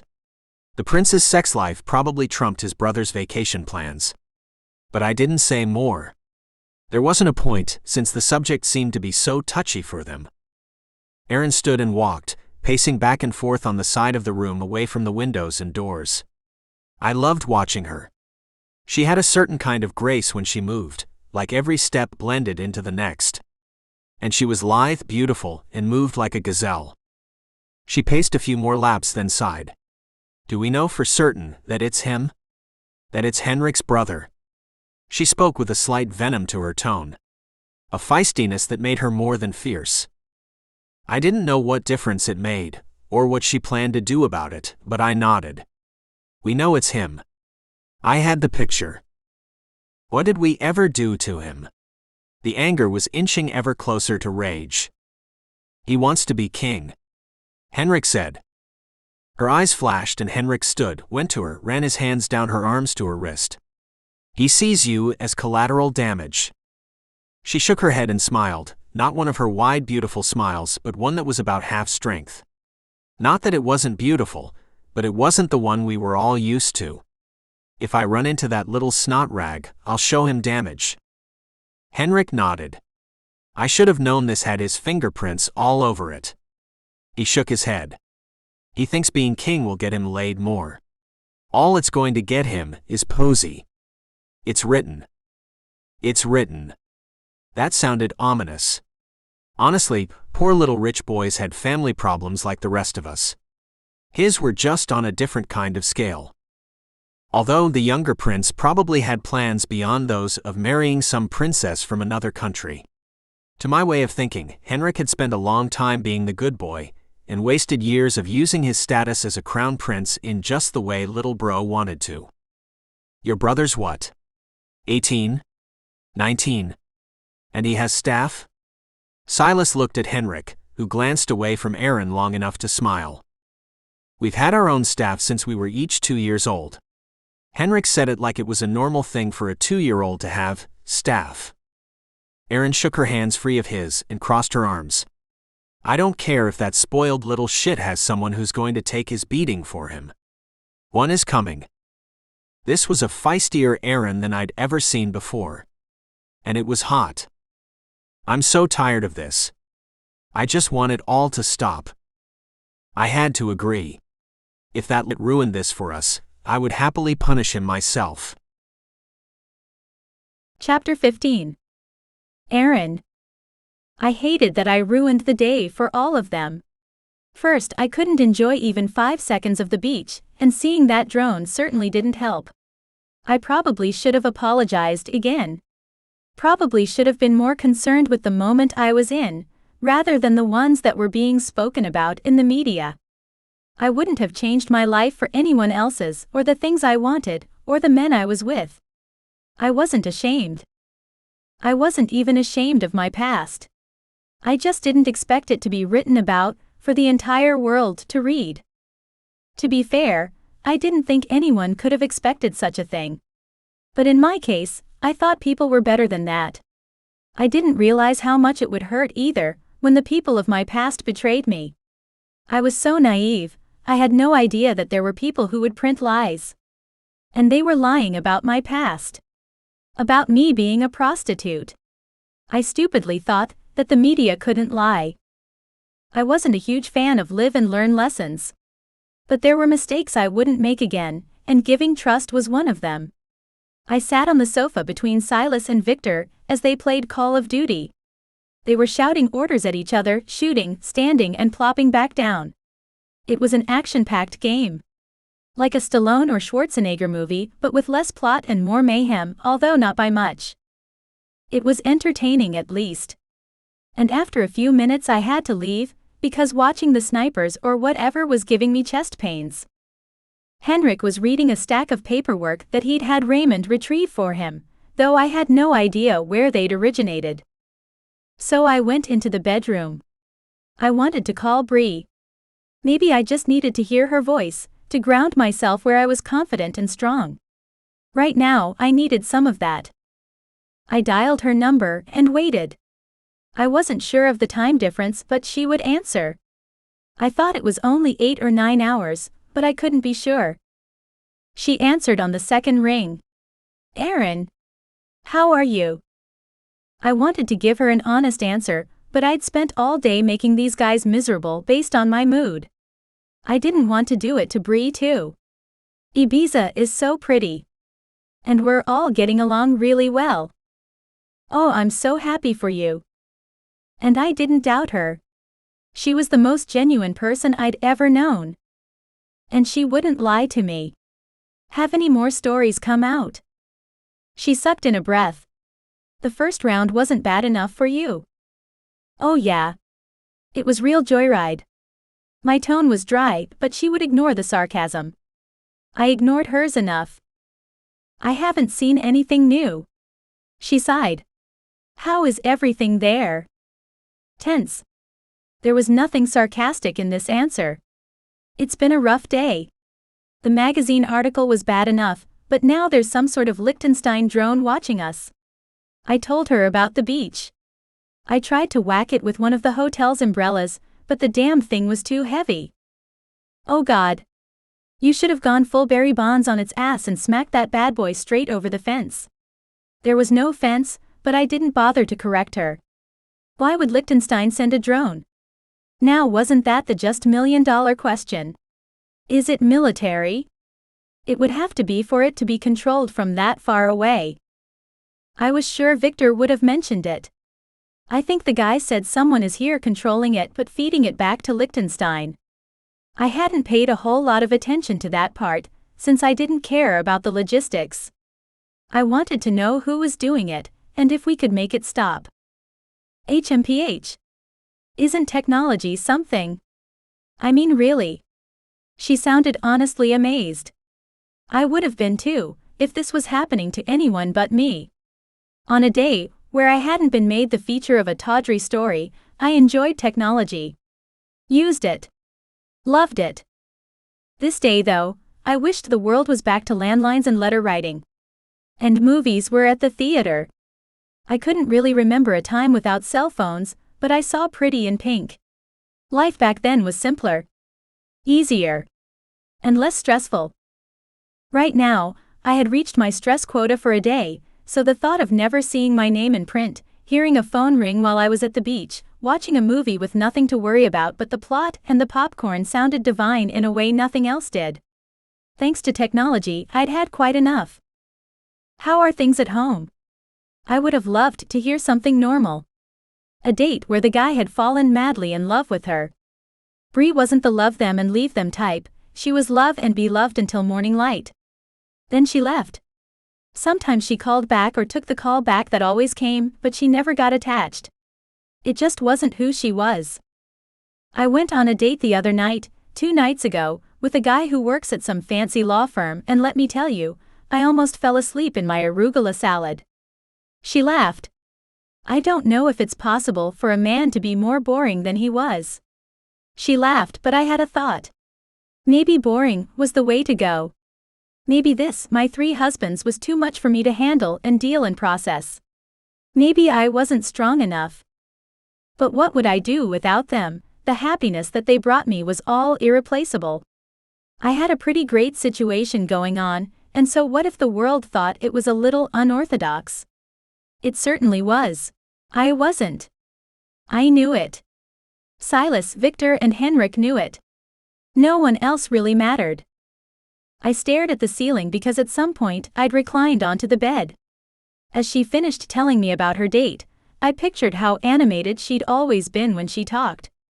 She was a hand talker, a gesticulator, which sounded dirty when one of her dates had said it and she'd laughed, but then looked it up and admired that he'd used the word. As she told me about a new boutique that opened on the square, a city block with stores, shops and businesses on the interior and exterior of the block, back home, my phone beeped with another call waiting to be answered. I looked at the screen. It was my boss. I'd promised him an answer, then missed my own deadline. "Hey Bree, I have to go. Bossy Bosserson is on the line, and I have to talk to him." Although I had no idea what I wanted to say. The job was an opportunity. A good one. But so were Silas, Victor, and Henrik. "Call me later." And she hung up so that now my phone trilled its shrill ring aloud. I took a breath and slid my finger over the screen to answer. There was a ball of nerves in the pit of my stomach, and I laid my hand over the spot, hopeful the rolling and bouncing around the ball was doing would stop. It was a cell. Of course I knew who was calling and could have greeted him as such, but my brain and mouth had achieved full disconnect, so I went traditional instead of familiar. Could have called him Joffrey or Joff or even said, "Hello Mr. Vandeloo," but I went with the ever-eloquent, "Hello. Aaron, I'm glad I caught you." Again, I didn't know the time difference. I only knew we were mid-afternoon. They had to be early morning. Or was it early evening? Time confused me. "Mr. Vandeloo." I had no idea what I was about to say. "Aaron, the client has decided to go a different way with the account." He blurted the words, then paused, presumably so I could burst into tears. I didn't, but it was early still in the call. "Another way?" He sighed. "In light of your recent publicity, they would prefer to work with Jane Rogan." Jane Rogan? We'd come into the company at the same time. She wasn't nearly as smart or as intuitive as me. She couldn't read a room, and wouldn't have known a good idea if she shook hands with it. My recent publicity? And of course it was that. They just wanted someone a bit less controversial on the team. There was a certain bitterness to his tone. So they chose Jane. It was my turn to sigh. He could say whatever he wanted, but the client wouldn't have known that Jane was available unless Joffrey himself told them. "All right. Look, Aaron. You still have a job. And I still want you on Jane's team, so I'll still need you back by Monday." On Jane's team. That made Jane my boss. Swallowing pride was never one of my greater talents, but as I hadn't made a decision yet about what I planned to do with my life, I murmured him. "This isn't a demotion, Aaron. You'll still have a great amount of creative input. You just won't be the one pitching the ideas to the client." He made it sound as if I would be integral, but we both knew that with Jane at the helm of the account, I would be fetching coffee and hunting down print ads from the graphics department. I would be a gopher. Might as well call it what it was, a nothing. And I would sell my soul before I gave her a single idea to use or pitch. If the client wanted Jane, they could have her. All of her. But I needed the job. I couldn't go back home, keep my apartment or eat without a job. "Okay. It's just until this all blows over, Aaron." "Sure it is. I'll see you on Monday." I didn't correct him, because I didn't know yet what my plan was going to be. But we hung up, and more than ever, I wanted to go kick Nikolai in his baby maker. I tossed my phone onto the bed beside me and stood up. I couldn't just sit in this room all day and mope. There were things to be done. A vacation to have. Decisions could wait. For a minute, anyway. When I walked out into the living area of the suite, Silas and Victor were watching some sort of game on television. I didn't stare hard at it because I didn't care. The announcers were speaking Spanish, and I didn't speak enough of it to be able to follow along. Henrik was seated at the table reading a bundle of paperwork, and I needed a drink. The fridge behind the bar was stocked with spritzers and beer, white wine and some hard liquor. I pulled out some Caribbean rum, poured it into a glass and added juice. I wasn't really a bartender, so my concoction might have clashed, but it didn't matter because I drank it in one long gulp. Henrik, who'd looked up from his paperwork to watch me, smiled. "Are you okay?" That was a $1 million question. I hadn't the foggiest idea. But then Silas and Victor looked up. Silas came to the bar, Victor remained on the sofa but turned his body to look at me. "What's wrong?" I poured myself another drink and added ice cubes this time. I wasn't going to suck this one down in one go. This one was bigger. A sipper. I glanced at Silas. I was passed over for a promotion, and if I want to keep my crappy job, I have to be back at work on Monday. Silas smiled sadly. Real life has come calling. It certainly had, and I wasn't interested. My real life had taken a turn because my fantasy life had spilled over onto it. Henrik watched me and his gaze burned, maybe because I could see the sadness in it. Maybe because I wanted him to ask me to stay with him, and he was silent, motionless. Hell, for all I knew, he could have been in an open-eyed coma. Yeah, and it's not been kind. I don't add that it was because of Henrik's brother. He knew. Everyone here knew. What do you want to do? I have to go home. I have an apartment there. All my stuff. But I would miss them. So much. The laughs. The easy conversations, the smiles. I have rent and bills to pay. I didn't even know what was left anymore. That's okay. Silas laid his hand on mine. There are planes and trains, automobiles. This doesn't have to be the end. But I glanced at Henrik. It did, and we all knew it. There was no way for us to maintain this kind relationship when we were scattered across the globe. I sighed. I think we all know what's going to happen when we get back. And in case they were unclear, Henrik is going to have to marry his princess. I'm going to have to go back to my job. And you guys have a business to run. None of us can just up and leave anything. Silas shook his head. We're all here. And that's something. Yes, it was something that was about to come to an end. And as sad as that made me, I wasn't going to let it ruin the time we had left. I just needed a few more minutes to wallow in my sadness. I hoped it was only a few minutes anyway, and then I would be back to my normal self. And if I couldn't do it alone, there were plenty of little bottles of rum to help me get there. Chapter 16. Henrik.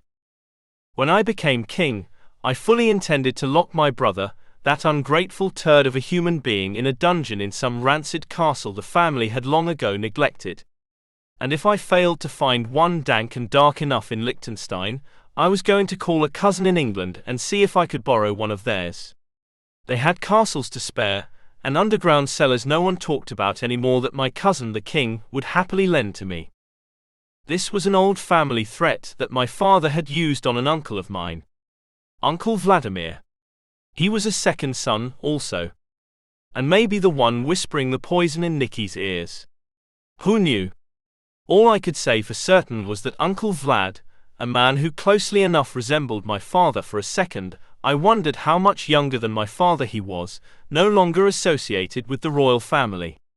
Not with more than a constant threat of overthrow reported occasionally in the papers, so I'd only met him once, but I had a feeling he was more like Nicky than my father had ever admitted. I glanced at Erin, and my anger at my brother increased yet again. She was taking this all so badly, and I couldn't blame her. She hadn't grown up on the wrong side of the tabloids. She hadn't been forced to deal with this kind of blatant lying in her life, so her behavior was understandable. But I went to her anyway. Put my arms around her, held her. And when I rubbed her back and she turned her chin up, closed her eyes and pulled me down, I kissed her. Because not kissing her would have been insanity, on a level even I couldn't reach. Of all the things I loved doing with her, kissing her was in the top 3. And so, I would do it at every opportunity that presented itself. This was an opportunity. She curled her fingers into my hair and tugged, not hard, just enough to let me know she wanted something more. I lifted her onto the bar top, and she made the kiss even deeper. All the problems with my brother, with my family, still existed, still lingered, and there was nothing I could do about them. But at this moment, I didn't care. Nothing in the world compared to this week, with these 3 people. With the friendships. With the care. I couldn't imagine ever finding this with Posey. Maybe when I was king, I would make them my most trusted advisors. Wouldn't that turn some heads? My mother's would spiral right off her shoulders, but I couldn't bear the idea of never seeing them again. I couldn't stand the thought of going back to the life I had before. Maybe if I didn't go back, my parents would pass me over for Nikki. It was what Nikki wanted. My mother had certainly put the idea in my father's head. And I didn't mind the thought that much. Not nearly as much as I once would have. I didn't want to give my life to service to my country, if it meant I could never see these people again. There had to be a way to work this out. Had to be something I could do. If not, maybe I would call my mother and tell her that Nikki would be a better choice for king. I didn't care anymore. That would have to be a last resort, because news like that, delivered to my mother, might actually kill her. Chapter 17. Silas. Victor and Erin napped, but I couldn't sleep. So, after Henrik and Ray left the suite, I sat on the sofa watching videos on my phone. I was engrossed in a true crime story about it. Was vivid and well told. Otherwise, I wouldn't have startled at the knock on the door. After a few seconds I stood. Certainly no one was at the door who wanted to kill me. But as I swung it open, my opinion on that matter changed. This had to be Princess Posey. After all the talk yesterday about her, I'd done a quick Google search on her. She was a beauty, there was no denying it, and she smelled like money. Specifically, she smelled like perfume that cost a lot of money. "Can I help you?" I was polite but on guard. There were plenty of tales about how women scorned exacted their revenge. I had to be cautious. "So, you're one of the men who shares a woman with my fiancé." She brushed past me as if I'd invited her in. I shut the door, and her perfume wafted after her in a big cloud. Then she spun a full circle, in the center of the patio. She was wearing a coral sundress with a big hat, and sunglasses that took up half her face. As she whirled, her dress flared and she removed her sunglasses and hat, then tossed them onto the chair. And then she smiled up at me. "Is Henrik here?" I shook my head. "No. He's with Ray." The dress made her skin look a deeper tan. She rubbed her arms. I had an urge to start a fire in the fireplace to warm her, but that was silly. It was hot. "Can I help you?" She looked me up and down, leered if I was honest, and smiled when she lifted her eyes to my face again. "I imagine a man like you is quite skilled at helping a woman, but I ordered a car on the way over." Her smile widened. If she'd said it for the shock value, she scored that point. Although I had to admit, she looked like a woman who knew how, probably on her own command. "You're the reason we're all in Spain." I had no reason to speak, no idea why I did, or what the hell I was trying to say when I said it. "Oh. Do tell." Her voice was a husky rasp. Yes, well. When we were all 7, we did a ceremony. Promised to be husbands and wife forever. She married all of us. I cleared my throat. I was explaining this so badly, but I didn't really have a choice but to keep going. And then we were all grown up and minding our business, going about our lives, and we got papers. I think Erin got a phone call, I'm not really sure. We had to come to Liechtenstein to get divorced. Formally. And so you all started sleeping together. Makes perfect sense. She smiled, but I had a feeling, a strange and disturbing one, probably brought on by the video I was watching, that I needed to get between her and her handbag.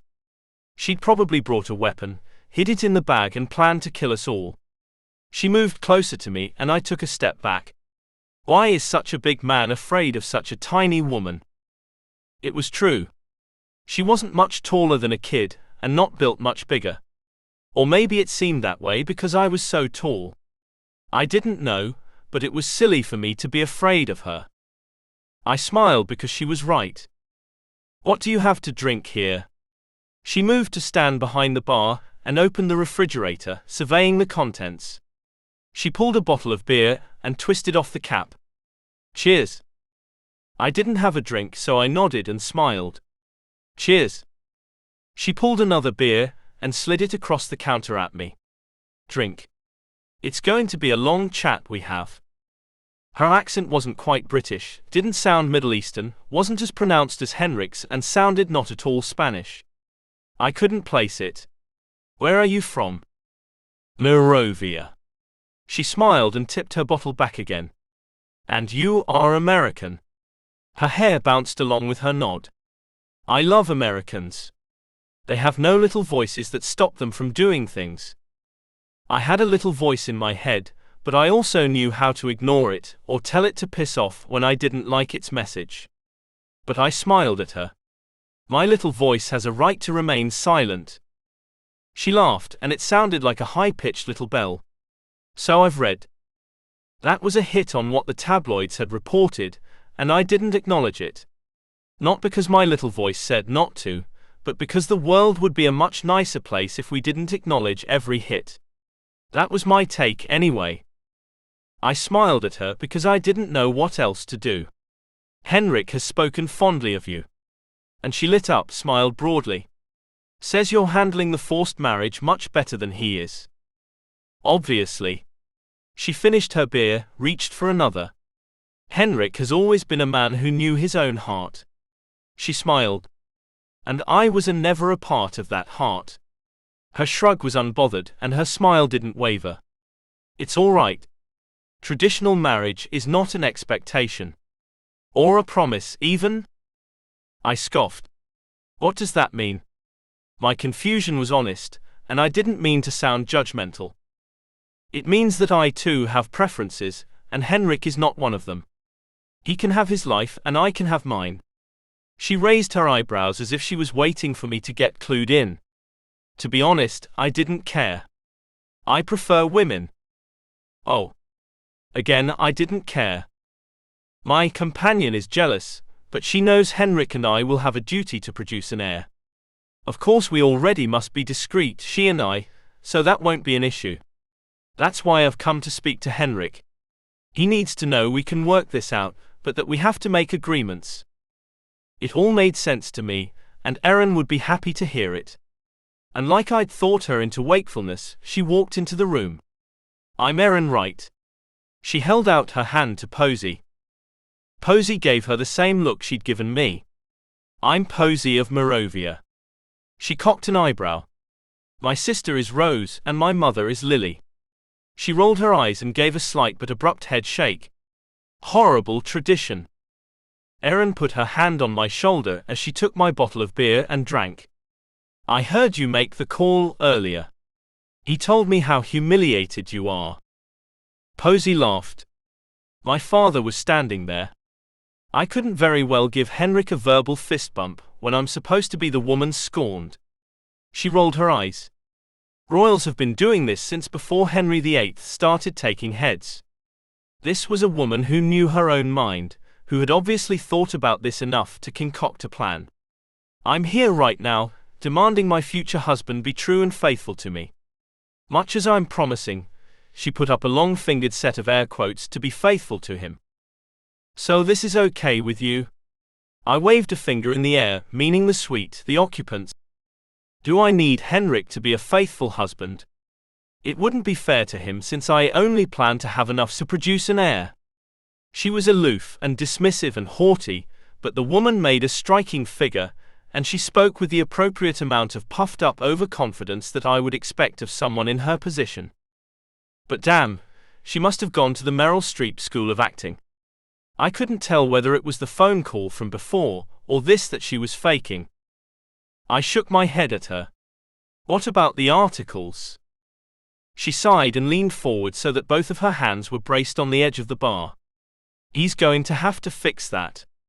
Probably buy me some nice bauble, publicly proclaim his undying love to me, and say that the dalliance here is nothing more than a sowing of his wild oats, then we will work out an arrangement. She took another drink of beer and then straightened. Now where is Henrik? We need to work on the article we're going to release to the public. Erin stared hard at the princess. Pretty brave of you to tell us about your dalliances. It might have been just an observation, but it was pointed. The princess walked out from behind the bar and went to stand in front of Erin, who turned to face Posey. Jealous one, are you? She smiled and curled her finger under Erin's chin to tilt it up. Don't worry, little American, I have no designs on Henrik. I wouldn't sleep with him at all, if my country didn't require it. And then she moved closer to Erin, so they were almost chest to chest. I much prefer a woman. Gentle hands, the heat of her mouth, the softness of her body. She held Erin's gaze as she stroked her hands down Erin's sides and brought them back up, then leaned in, and I thought just for a second that she was going to kiss Erin, but at just the moment their mouths should have met, Posey pulled back. You can have him. I only need his sperm. Holy shit. And Posey continued even after she'd stepped away. Henrik can have his wild weekend with you all, parade you through the streets of Ibiza if he so desires. But come Monday, he needs to be home, diligently in front of the cameras and our families planning a wedding. Contrite. And if he cannot bear to be without you, until our marriage license is posted, then... She shrugged. I don't care. He can have you all. But in front of the world, he is mine and I am his. Her tone broke it, no room for negotiation. Not that I was interested in negotiating with her. And Erin didn't have a reason to try. If he needs a wife so badly, why can't Henrik just marry Erin? Posey shrugged as though her answer made perfect sense. Because she's not the Princess of America, and I don't want to have to marry the child, Nikolai. And I supposed in a strange way it did make sense. Posey walked to the table, and she had a walk that begged watching. But I wasn't attracted. She was too thin, too regal. I could see her in a full crown and gown. But then she opened her bag, pulled out a stack of cards, sat at the table and started shuffling. Her long fingers maneuvered the cards like she dealt poker at a casino, and I watched for a minute. No fighting money with someone who could handle a deck like that. That came from years of practice. So either she was a sleight-of-hand magician or she had mad card shark skills. I wasn't taking any chances with either. Her glance from below her lowered lashes was pure come hither. This was a woman who knew how to use. It would have been more convincing had she not just told me she preferred women. Come, let's play cards. She had one of those wicked grins, and I laughed and shook my head. No. I don't have big stakes money to lose to you, Princess Posey. I liked saying her name with her title. It sounded more playful than as if I was actually addressing royalty. And it made the princess smile too. I love American irreverence. She laughed and waved me over. Come on. Play, we won't bet money. We can play strip poker. I had no doubt I would be naked by the end of the first hand, and I shook my head, ready to decline. But Erin smiled. I'll play. She'd had a rough couple of days. And if she wanted to blow off steam playing cards with the princess, I wasn't going to let her play alone. Fine. Deal me in. It was the least I could do. Chapter 17. Silas. Victor and Erin napped, but I couldn't sleep. So, after Henrik and Ray left the suite, I sat on the sofa watching videos on my phone. I was engrossed in a true crime story. It was vivid and well told. Otherwise, I wouldn't have startled at the knock on the door. After a few seconds, I stood. This had to be Princess Posey. After all the talk yesterday about her, I'd done a quick Google search on her. She was a beauty, there was no denying it, and she smelled like money. Specifically, she smelled like perfume that cost a lot of money. Can I help you? I was polite but on guard.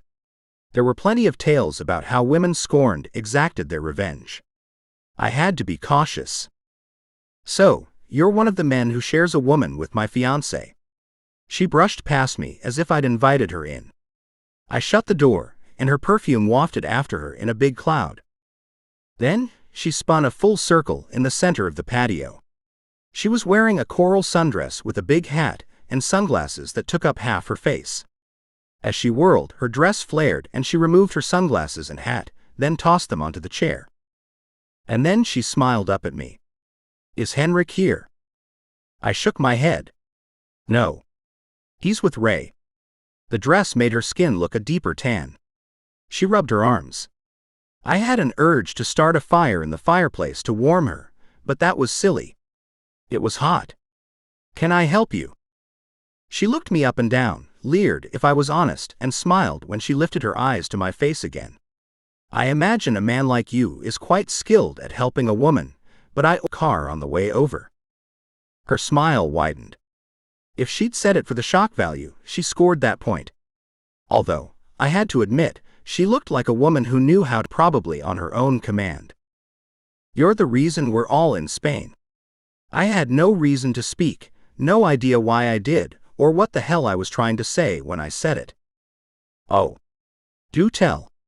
Her voice was a husky rasp. Yes, well. When we were all 7, we did a ceremony. Promised to be husbands and wife forever. She married all of us." I cleared my throat.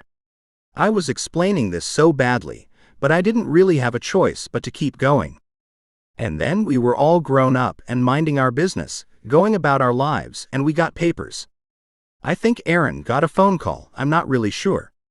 We had to come to Liechtenstein to get divorced. Formally. And so you all started sleeping together. Makes perfect sense." She smiled, but I had a feeling, a strange and disturbing one probably brought on by the video I was watching, that I needed to get between her and her handbag. She'd probably brought a weapon, hid it in the bag, and she moved closer to me and I took a step back. Why is such a big man afraid of such a tiny woman? It was true. She wasn't much taller than a kid and not built much bigger. Or maybe it seemed that way because I was so tall. I didn't know, but it was silly for me to be afraid of her. I smiled because she was right. "What do you have to drink here?" She moved to stand behind the bar and opened the refrigerator, surveying the contents. She pulled a bottle of beer and twisted off the cap. "Cheers." I didn't have a drink, so I nodded and smiled. "Cheers." She pulled another beer and slid it across the counter at me. "Drink. It's going to be a long chat we have." Her accent wasn't quite British, didn't sound Middle Eastern, wasn't as pronounced as Henrik's, and sounded not at all Spanish. I couldn't place it. "Where are you from?" "Moravia." She smiled and tipped her bottle back again. "And you are American." Her hair bounced along with her nod. "I love Americans. They have no little voices that stop them from doing things." I had a little voice in my head, but I also knew how to ignore it, or tell it to piss off when I didn't like its message. But I smiled at her. My little voice has a right to remain silent. She laughed, and it sounded like a high-pitched little bell. "So I've read." That was a hit on what the tabloids had reported, and I didn't acknowledge it. Not because my little voice said not to, but because the world would be a much nicer place if we didn't acknowledge every hit. That was my take anyway. I smiled at her because I didn't know what else to do. "Henrik has spoken fondly of you." And she lit up, smiled broadly. "Says you're handling the forced marriage much better than he is." Obviously. She finished her beer, reached for another. "Henrik has always been a man who knew his own heart." She smiled. And I was never a part of that heart. Her shrug was unbothered and her smile didn't waver. "It's all right. Traditional marriage is not an expectation. Or a promise, even." I scoffed. "What does that mean?" My confusion was honest, and I didn't mean to sound judgmental. "It means that I too have preferences, and Henrik is not one of them. He can have his life and I can have mine. She raised her eyebrows as if she was waiting for me to get clued in. To be honest, I didn't care. I prefer women. Oh. Again, I didn't care.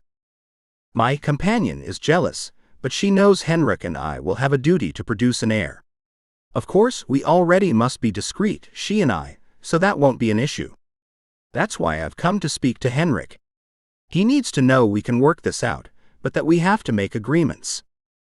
It all made sense to me, and Erin would be happy to hear it. And like I'd thought her into wakefulness, she walked into the room. I'm Erin Wright. She held out her hand to Posey. Posey gave her the same look she'd given me. I'm Posey of Morovia. She cocked an eyebrow. My sister is Rose, and my mother is Lily. She rolled her eyes and gave a slight but abrupt head shake. Horrible tradition. Erin put her hand on my shoulder as she took my bottle of beer and drank. I heard you make the call earlier. He told me how humiliated you are. Posey laughed. My father was standing there. I couldn't very well give Henrik a verbal fist bump when I'm supposed to be the woman scorned. She rolled her eyes. Royals have been doing this since before Henry VIII started taking heads.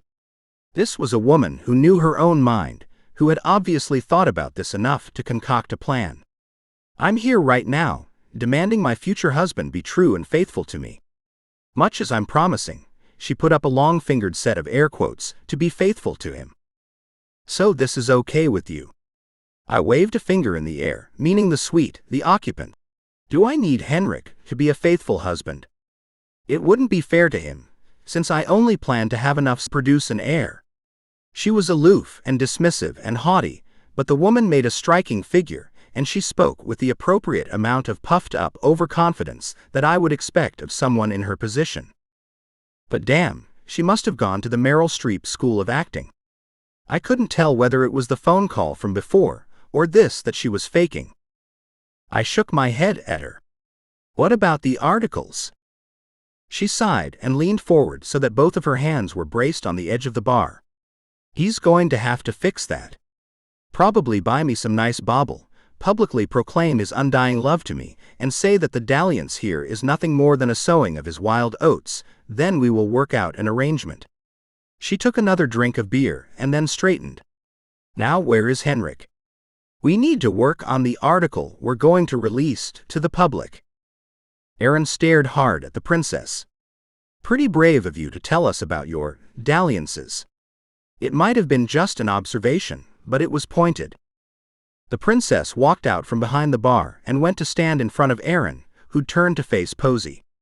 Jealous one, are you? She smiled and curled her finger under Erin's chin to tilt it up. Don't worry, little American. I have no designs on Henrik. I wouldn't sleep with him at all if my country didn't require it. And then she moved closer to Erin, so they were almost chest to chest. I much prefer a woman. Gentle hands, the heat of her mouth, the softness of her body. She held Erin's gaze as she stroked her hands down Erin's sides and brought them back up, then leaned in, and I thought just for a second that she was going to kiss Erin, but at just the moment their mouths should have met, Posey pulled back. You can have him. I only need his sperm. Holy shit. And Posey continued even after she'd stepped away. Henrik can have his wild weekend with you all, parade you through the streets of Ibiza if he so desires. But come Monday, he needs to be home, diligently in front of the cameras and our families planning a wedding. Contrite. And if he cannot bear to be without you until our marriage license is posted, then. She shrugged. I don't care. He can have you all. But in front of the world, he is mine and I am his. Her tone brokered no room for negotiation. Not that I was interested in negotiating with her. And Erin didn't have a reason to try.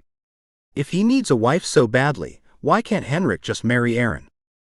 Posey shrugged as though her answer made perfect sense. Because she's not the princess of America, and I don't want to have to marry the child, Nikolai.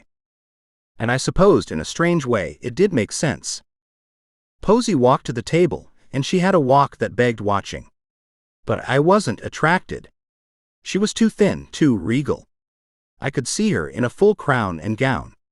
But then she opened her bag, pulled out a stack of cards, sat at the table, and started shuffling. Her long fingers maneuvered the cards like she dealt poker at a casino, and I watched for a minute. No was I betting money with someone who could handle a deck like that. That came from years of practice. So either she was a sleight-of-hand magician, or she had mad card shark skills. I wasn't taking any chances with either. Her glance from below her lowered lashes was pure come hither. This was a woman. It would have been more convincing had she not just told me she preferred women. Come, let's play cards. She had one of those wicked grins, and I laughed and shook my head. No. I don't have big stakes money to lose to you, Princess Posy. I like saying her name with her title. It sounded more playful than as if I was actually addressing royalty. And it made the princess smile, too. I love American irreverence. She laughed and waved me over. Come on. Play, we won't bet money. We can play strip poker. I had no doubt I would be naked by the end of the first hand, and I shook my head, ready to decline. But Erin smiled. I'll play. She'd had a rough couple of days. And if she wanted to blow off steam playing cards with the princess, I wasn't going to let her play alone. Fine. Deal me in. It was the least I could do. Chapter 18. Erin. We'd been playing cards for a couple hands. Silas only had his boxers left to lose when Victor walked out of the bedroom, adorably rumpled from sleep and rubbing his eyes. He looked at Silas and shook his head. You better not have bet my money. Silas, ever the good sport, grinned. Do I look like I've been betting money? And he had a sense of humor. I liked that about him so much. Posy looked at Victor, then at me. Well, you do attract the large brawny ones, don't you? I shrugged. We were 7 when we met. I just got lucky. This is how they grew up. Could have been models or mountain men. It didn't matter to me. That they took care of themselves made them more attractive. Victor walked closer. He'd showered and smelled clean and fresh. He pulled out the chair between me and Posy, and opposite Silas. He reached across the table to shake hands with the princess. I'm Victor. She smiled.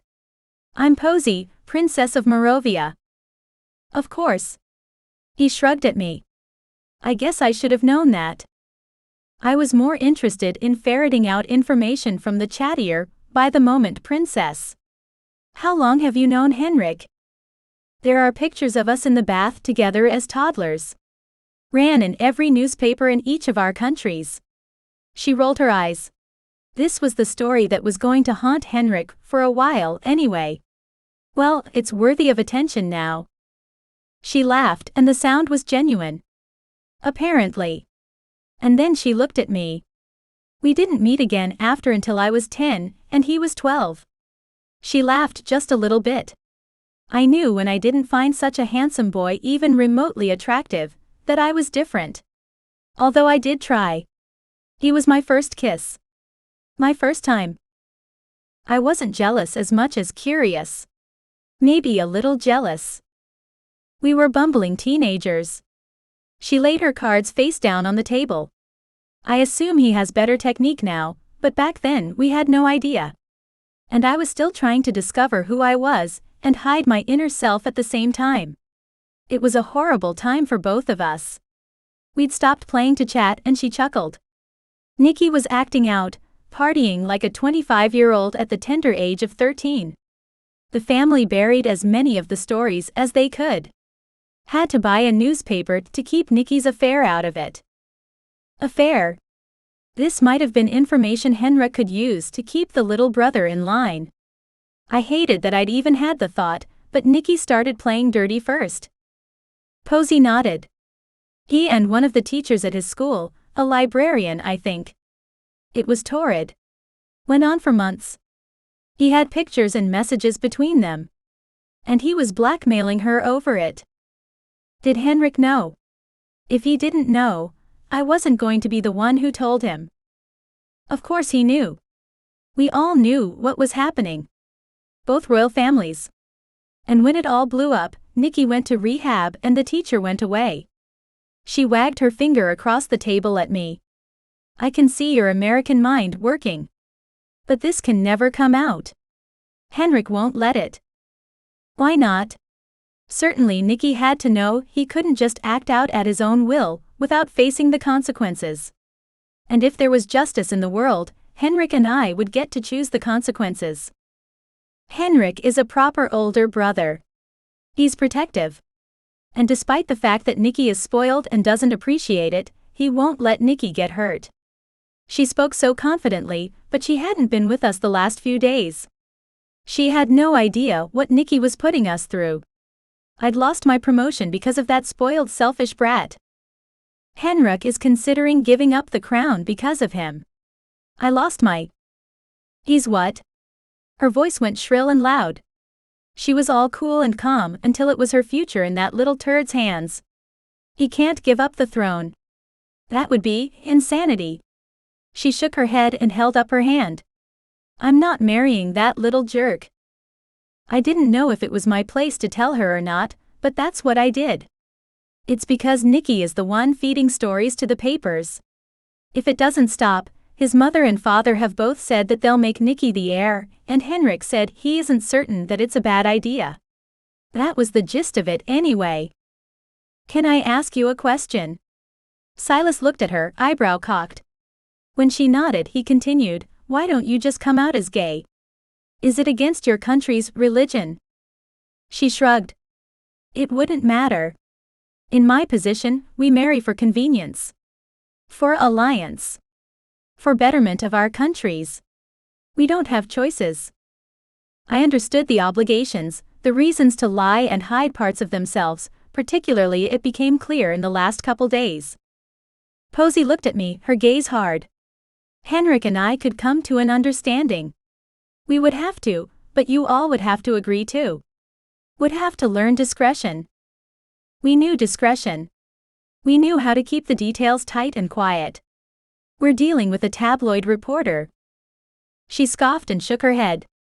We're always dealing with tabloid reporters. Henrik is not unique in that. Of course, I knew she was right. But there also must be a way to get around them. How do you deal with them? She shrugged. I think I've been lucky. I'm not a gorgeous prince. Women buy those magazines 5 times more than men. My face on one isn't as valuable as his.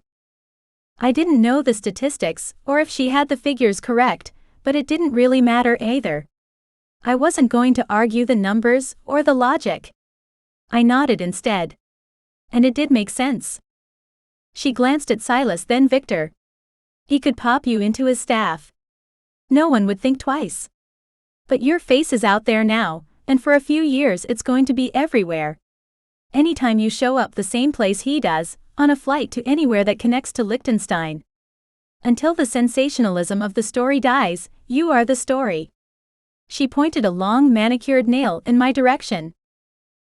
Oh good. That was something to look forward to.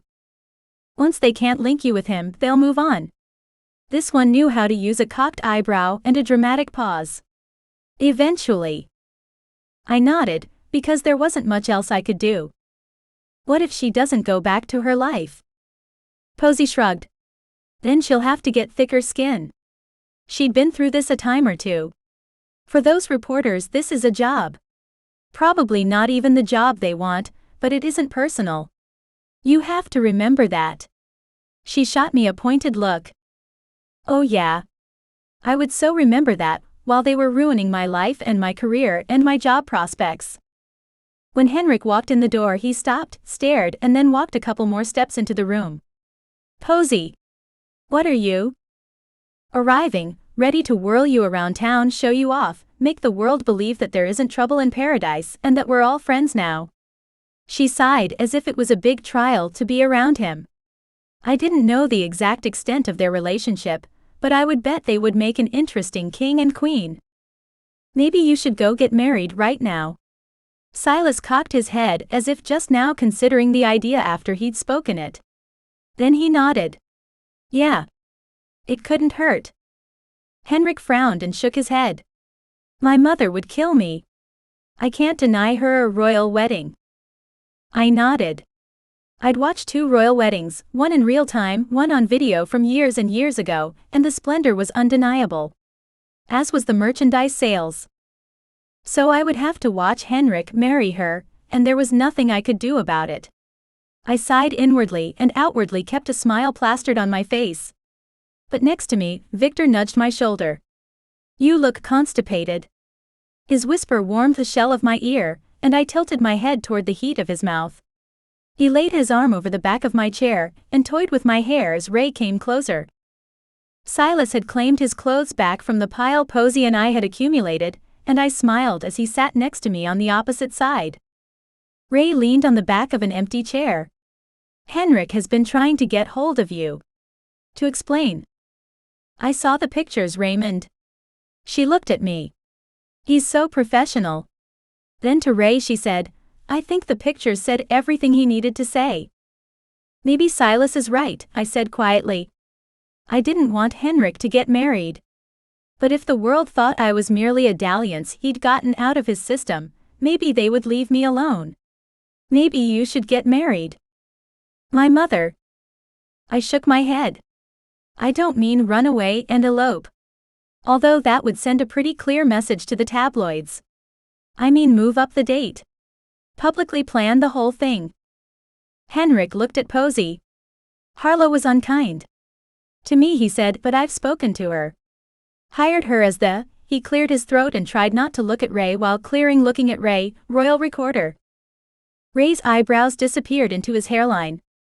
You did what? I didn't have a choice.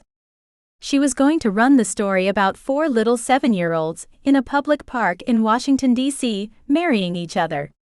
She was going to turn a child's game into an international incident. My mother's head would have exploded. Henrik shook his head, but he was smiling. I didn't know which part he found more amusing, but I liked that he was working around the anger to find humor in it. Ray chuckled and shook his head at Henrik. And you think this will keep her skull attached? He obviously had more of a relationship with Henrik than employer-employee. The messes you get yourself into. Henrik frowned, and I wished I could figure out how to make this better for all of us, but right now, I couldn't figure out how to handle my own problems. I had to figure out what I was going to do about a job. I didn't want to walk back into Joffrey Vandelou's office with everyone I'd worked with, knowing I'd been passed over for the promotion because of my social life. My 9-to-5 was their business. Outside of that, no one had the right to judge me, but that fucking reporter had taken my private life public, and chances were I wasn't going to make it back from it. Certainly, it would be difficult for me to be taken seriously. My career, all those years of school, the student loans, was worthless now. Who was going to trust me to sell their product? Depression sank over me, and I didn't care what they were talking about anymore. I needed a minute. Chapter 19. Victor. Oh, what it must have been like to be a prince who was obviously kissed by the gods. He was good-looking. Had money. Could up and leave and pay for a vacation at his leisure. I was jealous, but who wouldn't have been? He had it all.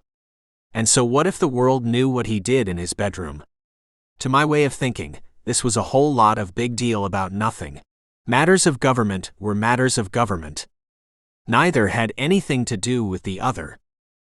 I can't sleep with someone and be married to you. Henrik stared at his fiancée. She was gorgeous.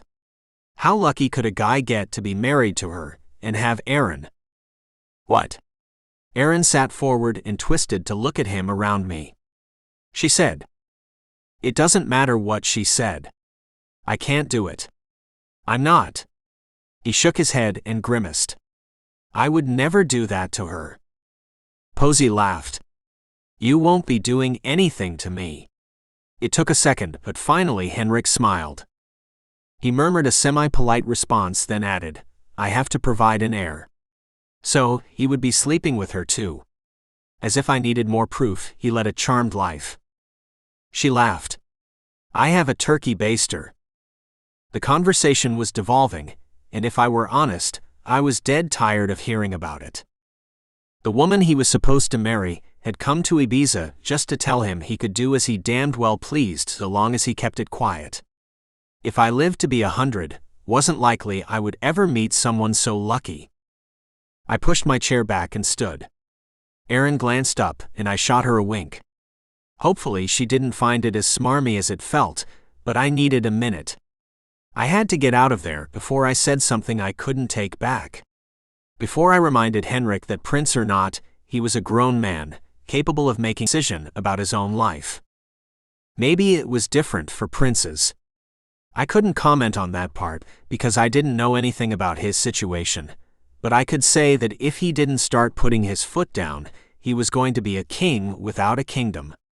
Someone would sense his weakness, come in and claim the kingdom for himself, steal it, likely while Henrik was still waiting for permission to fight.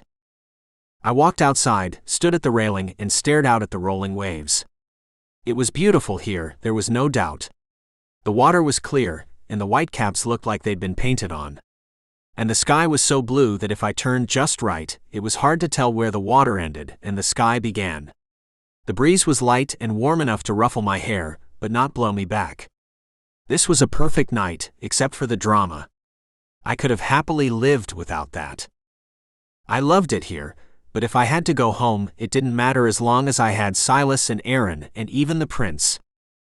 It didn't look like we were in a situation that was going to work, though. I could feel it all coming to an end whenever I looked at any of them. And the regret ached through me. Silas walked out of the suite to the patio and stood beside me, handed me a beer, then knocked the bottom of his against the bottom of mine. "Glad I'm not a prince," he said, his usual smile in place. This was a guy who found the good in life and hung on to it. Found reasons to smile, even when he had to hunt for the good. He was a good friend. So what did I miss? I wasn't sure how much I cared, but I'd asked, so it all must have meant something to me. He shrugged. Princess Posy told Henrik that he can have all the threesomes, foursomes, fivesomes, whatever he wants. I had been in there for that part. I nodded, even though the information wasn't new. Erin said she isn't going to be able to choose between us all, so she hopes she doesn't have to. He shook his head. I hope she doesn't have to. I agreed on this point. I'm not going to make her choose. After all the women we've shared, we're brothers now. I felt the same way. There was a slight humming sound, like a giant fly or a really aggressive bumblebee, and since I couldn't see or distinguish where the sound was coming from, I ignored it at first, continuing talking to Silas, but it seemed to be getting louder, moving closer. I looked up. Saw it. My jaw clenched because this was getting out of hand, and I was past pissed off. Are you kidding me? Silas was on his feet, trying to grab the drone that was toying with us now. Coming closer. Flying up. Moving in again. Drifting away. I didn't know if it meant his brother was in Ibiza, but if this was Nikolai's handiwork, and right then there was no reason to believe otherwise, he was going to answer for what he'd done to all of us. I wasn't worried that the damn thing was still here, but I had no idea how much it had heard when I'd first noticed the buzzing sound. We'd been talking about our relationship. Private details. At this point, the stories about Erin and Henrik made it all look so sordid. Silas and I, from the initial pictures anyway, were nothing more than observers. But if that phone had heard even a part of our conversation, the next article would damn us all. Even Posy. Someone needed to go inside and warn them. I opened the door to the suite and walked in quietly, listening to the conversation. They were still discussing the wedding, the articles, the drone. There's another one. I hadn't meant to interrupt or blurt it, but I did. Erin whipped her head toward me. Another one? Another drone. Her voice was shrill, and I went to her, laid a hand on her shoulder.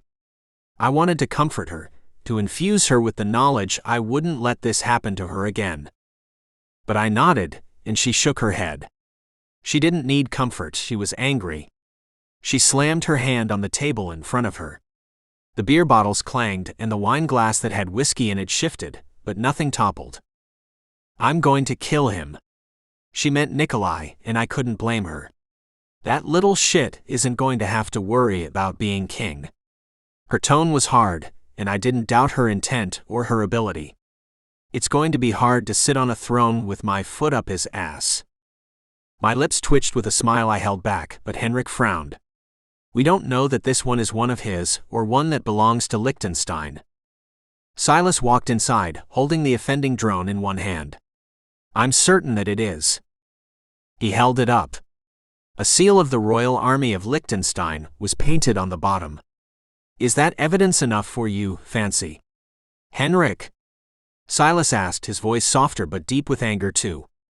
I'd known him long enough to be able to read him. Pissed off on Silas was a tense face, muscles in his jaw hard, teeth clenched.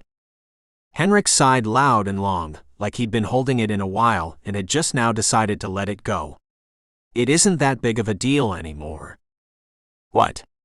I had to hear the logic behind this one. Yesterday, it was the biggest deal in all the land. The stories are already out there. They might add a new detail or two, but the damage is done.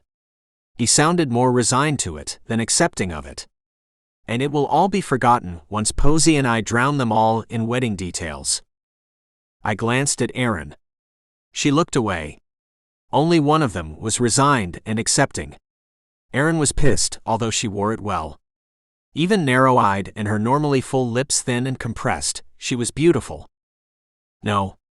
Her voice was quiet at first. No. Then louder. No. And now everyone was looking at her.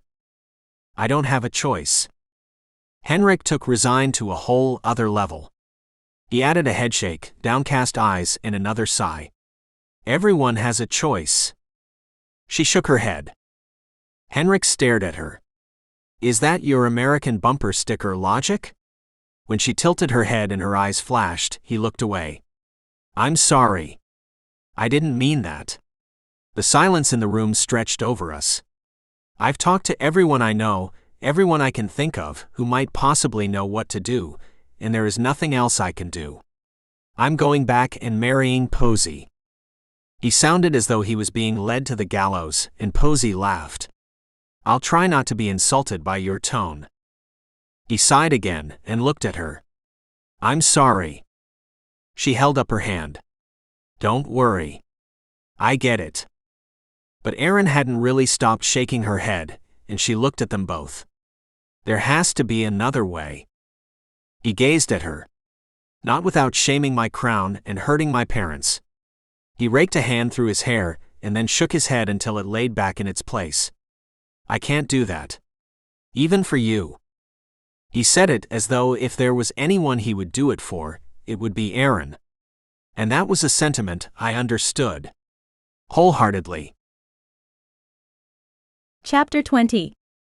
Erin. The night was long and sleepless because I couldn't stop trying to think of ways to get around all of this. I ran through about 100 different scenarios, but I didn't know enough about Liechtenstein or the royal family there to be able to be much help. So I wasted the night contemplating things that I couldn't possibly do anything about. And if there was a thing that would make a girl feel useless, it was that. By breakfast, I was in a mood.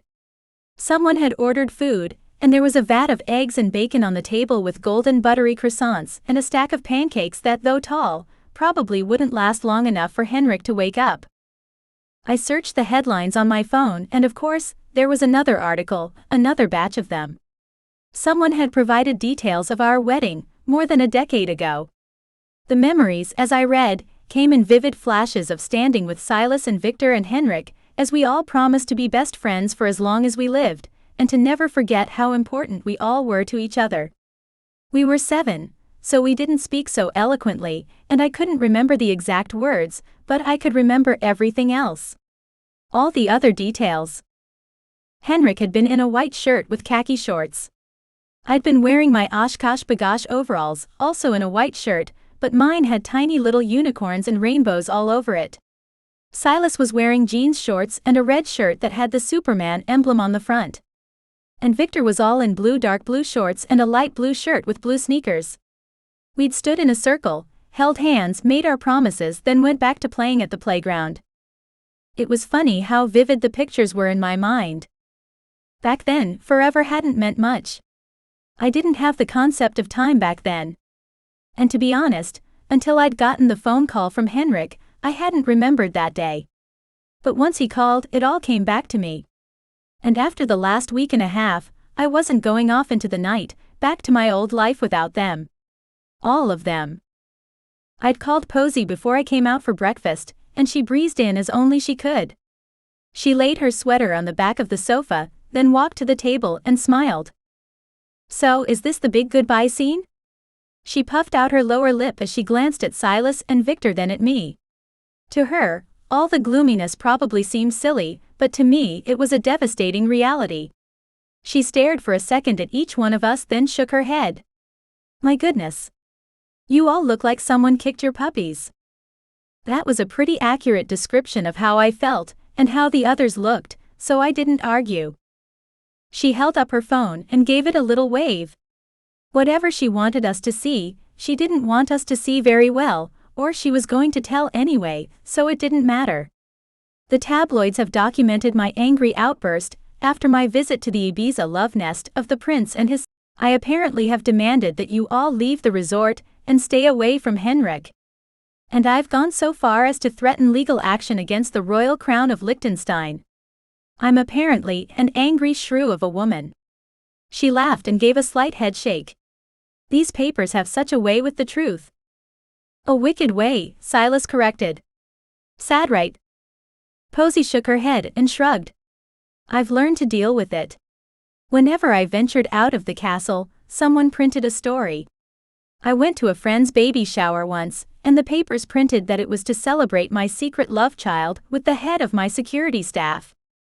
She might have learned to let it all roll off her back, but I wasn't so forgiving.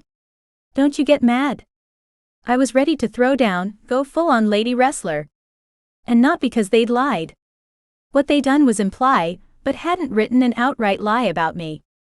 It was the invasion of my privacy, the violation of what was acceptable decorum. The people who know me know the truth. I wished I had her confidence. You know the truth about you, and a few broken hearts in your wake isn't a crime or a sin or whatever you think the rest of the world thinks. What does it matter what a bunch of strangers think about you?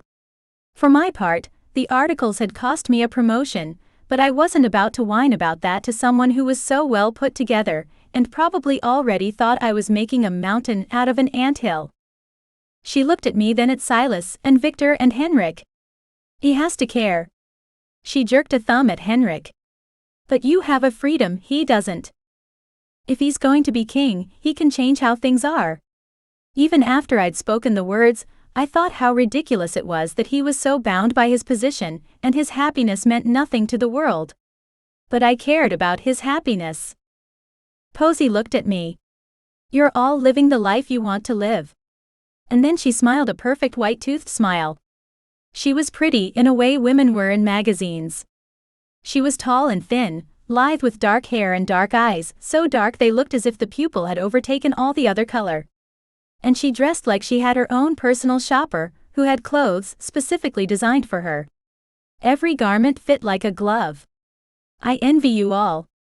Don't let them make you have to apologize or hide your face. You know your happiness. It was easy to say that I wouldn't apologize. Easy to think I could stand up to the scrutiny and the gossip, and story after story of innuendo and name-calling. I wanted to. More than I'd ever wanted anything, I wanted to be loud and proud about the relationship I was in with Silas, Victor, and Henrik. But that would only feed the ghost. Would only make it louder. And it would make it harder for Henrik. I didn't want that. But I nodded at Posy, because she was being supportive. Being a good person. And I wanted to model myself after her. To be admirable, tough enough to let it roll off my back, but I wasn't feeling it. And that wasn't like me. I had been through a lot in my life. This wasn't going to be the thing that took me down. I lifted my head, renewed. Refreshed. Resolved. And whatever was coming for me, whatever person they sent to attempt to take me down, they had some work to do. Because I was formidable. And I deserved my happiness. No one was taking that away from me. Before I could proclaim my new lease on life, Henrik looked at me and I was lost in his face. He sighed. I have never had a week like this before. Never felt so content and peaceful, even when the day was anything but. His smile warmed me. But I can't be a part of this anymore. I can't marry a woman and be unfaithful. Not even for you. This time when he looked at me, it was as if he was trying not to see me. But that I can't, doesn't mean you shouldn't be together. You should go on and know that it's what I want for you. He looked at me, smiled, even nodded, but I couldn't be with Silas and Victor and not with Henrik. I hoped he knew that. I shook my head. For a minute, I couldn't speak. I couldn't think. I couldn't let this end. There were too many emotions. Anger. Grief, as if I was losing someone, and I couldn't let that happen. No. Just no. I shook my head. I couldn't let go. I would not. Tomorrow, we're all going back to Liechtenstein. Tomorrow. Time had passed so quickly. Wow. I shook off the wonder because it wouldn't help us. We needed a plan. A way to stay together. What we have is good. It's friendship. It's care. And you know, I looked from one of them to another. I hoped Posey found this kind of happiness. And I was going to fight for mine.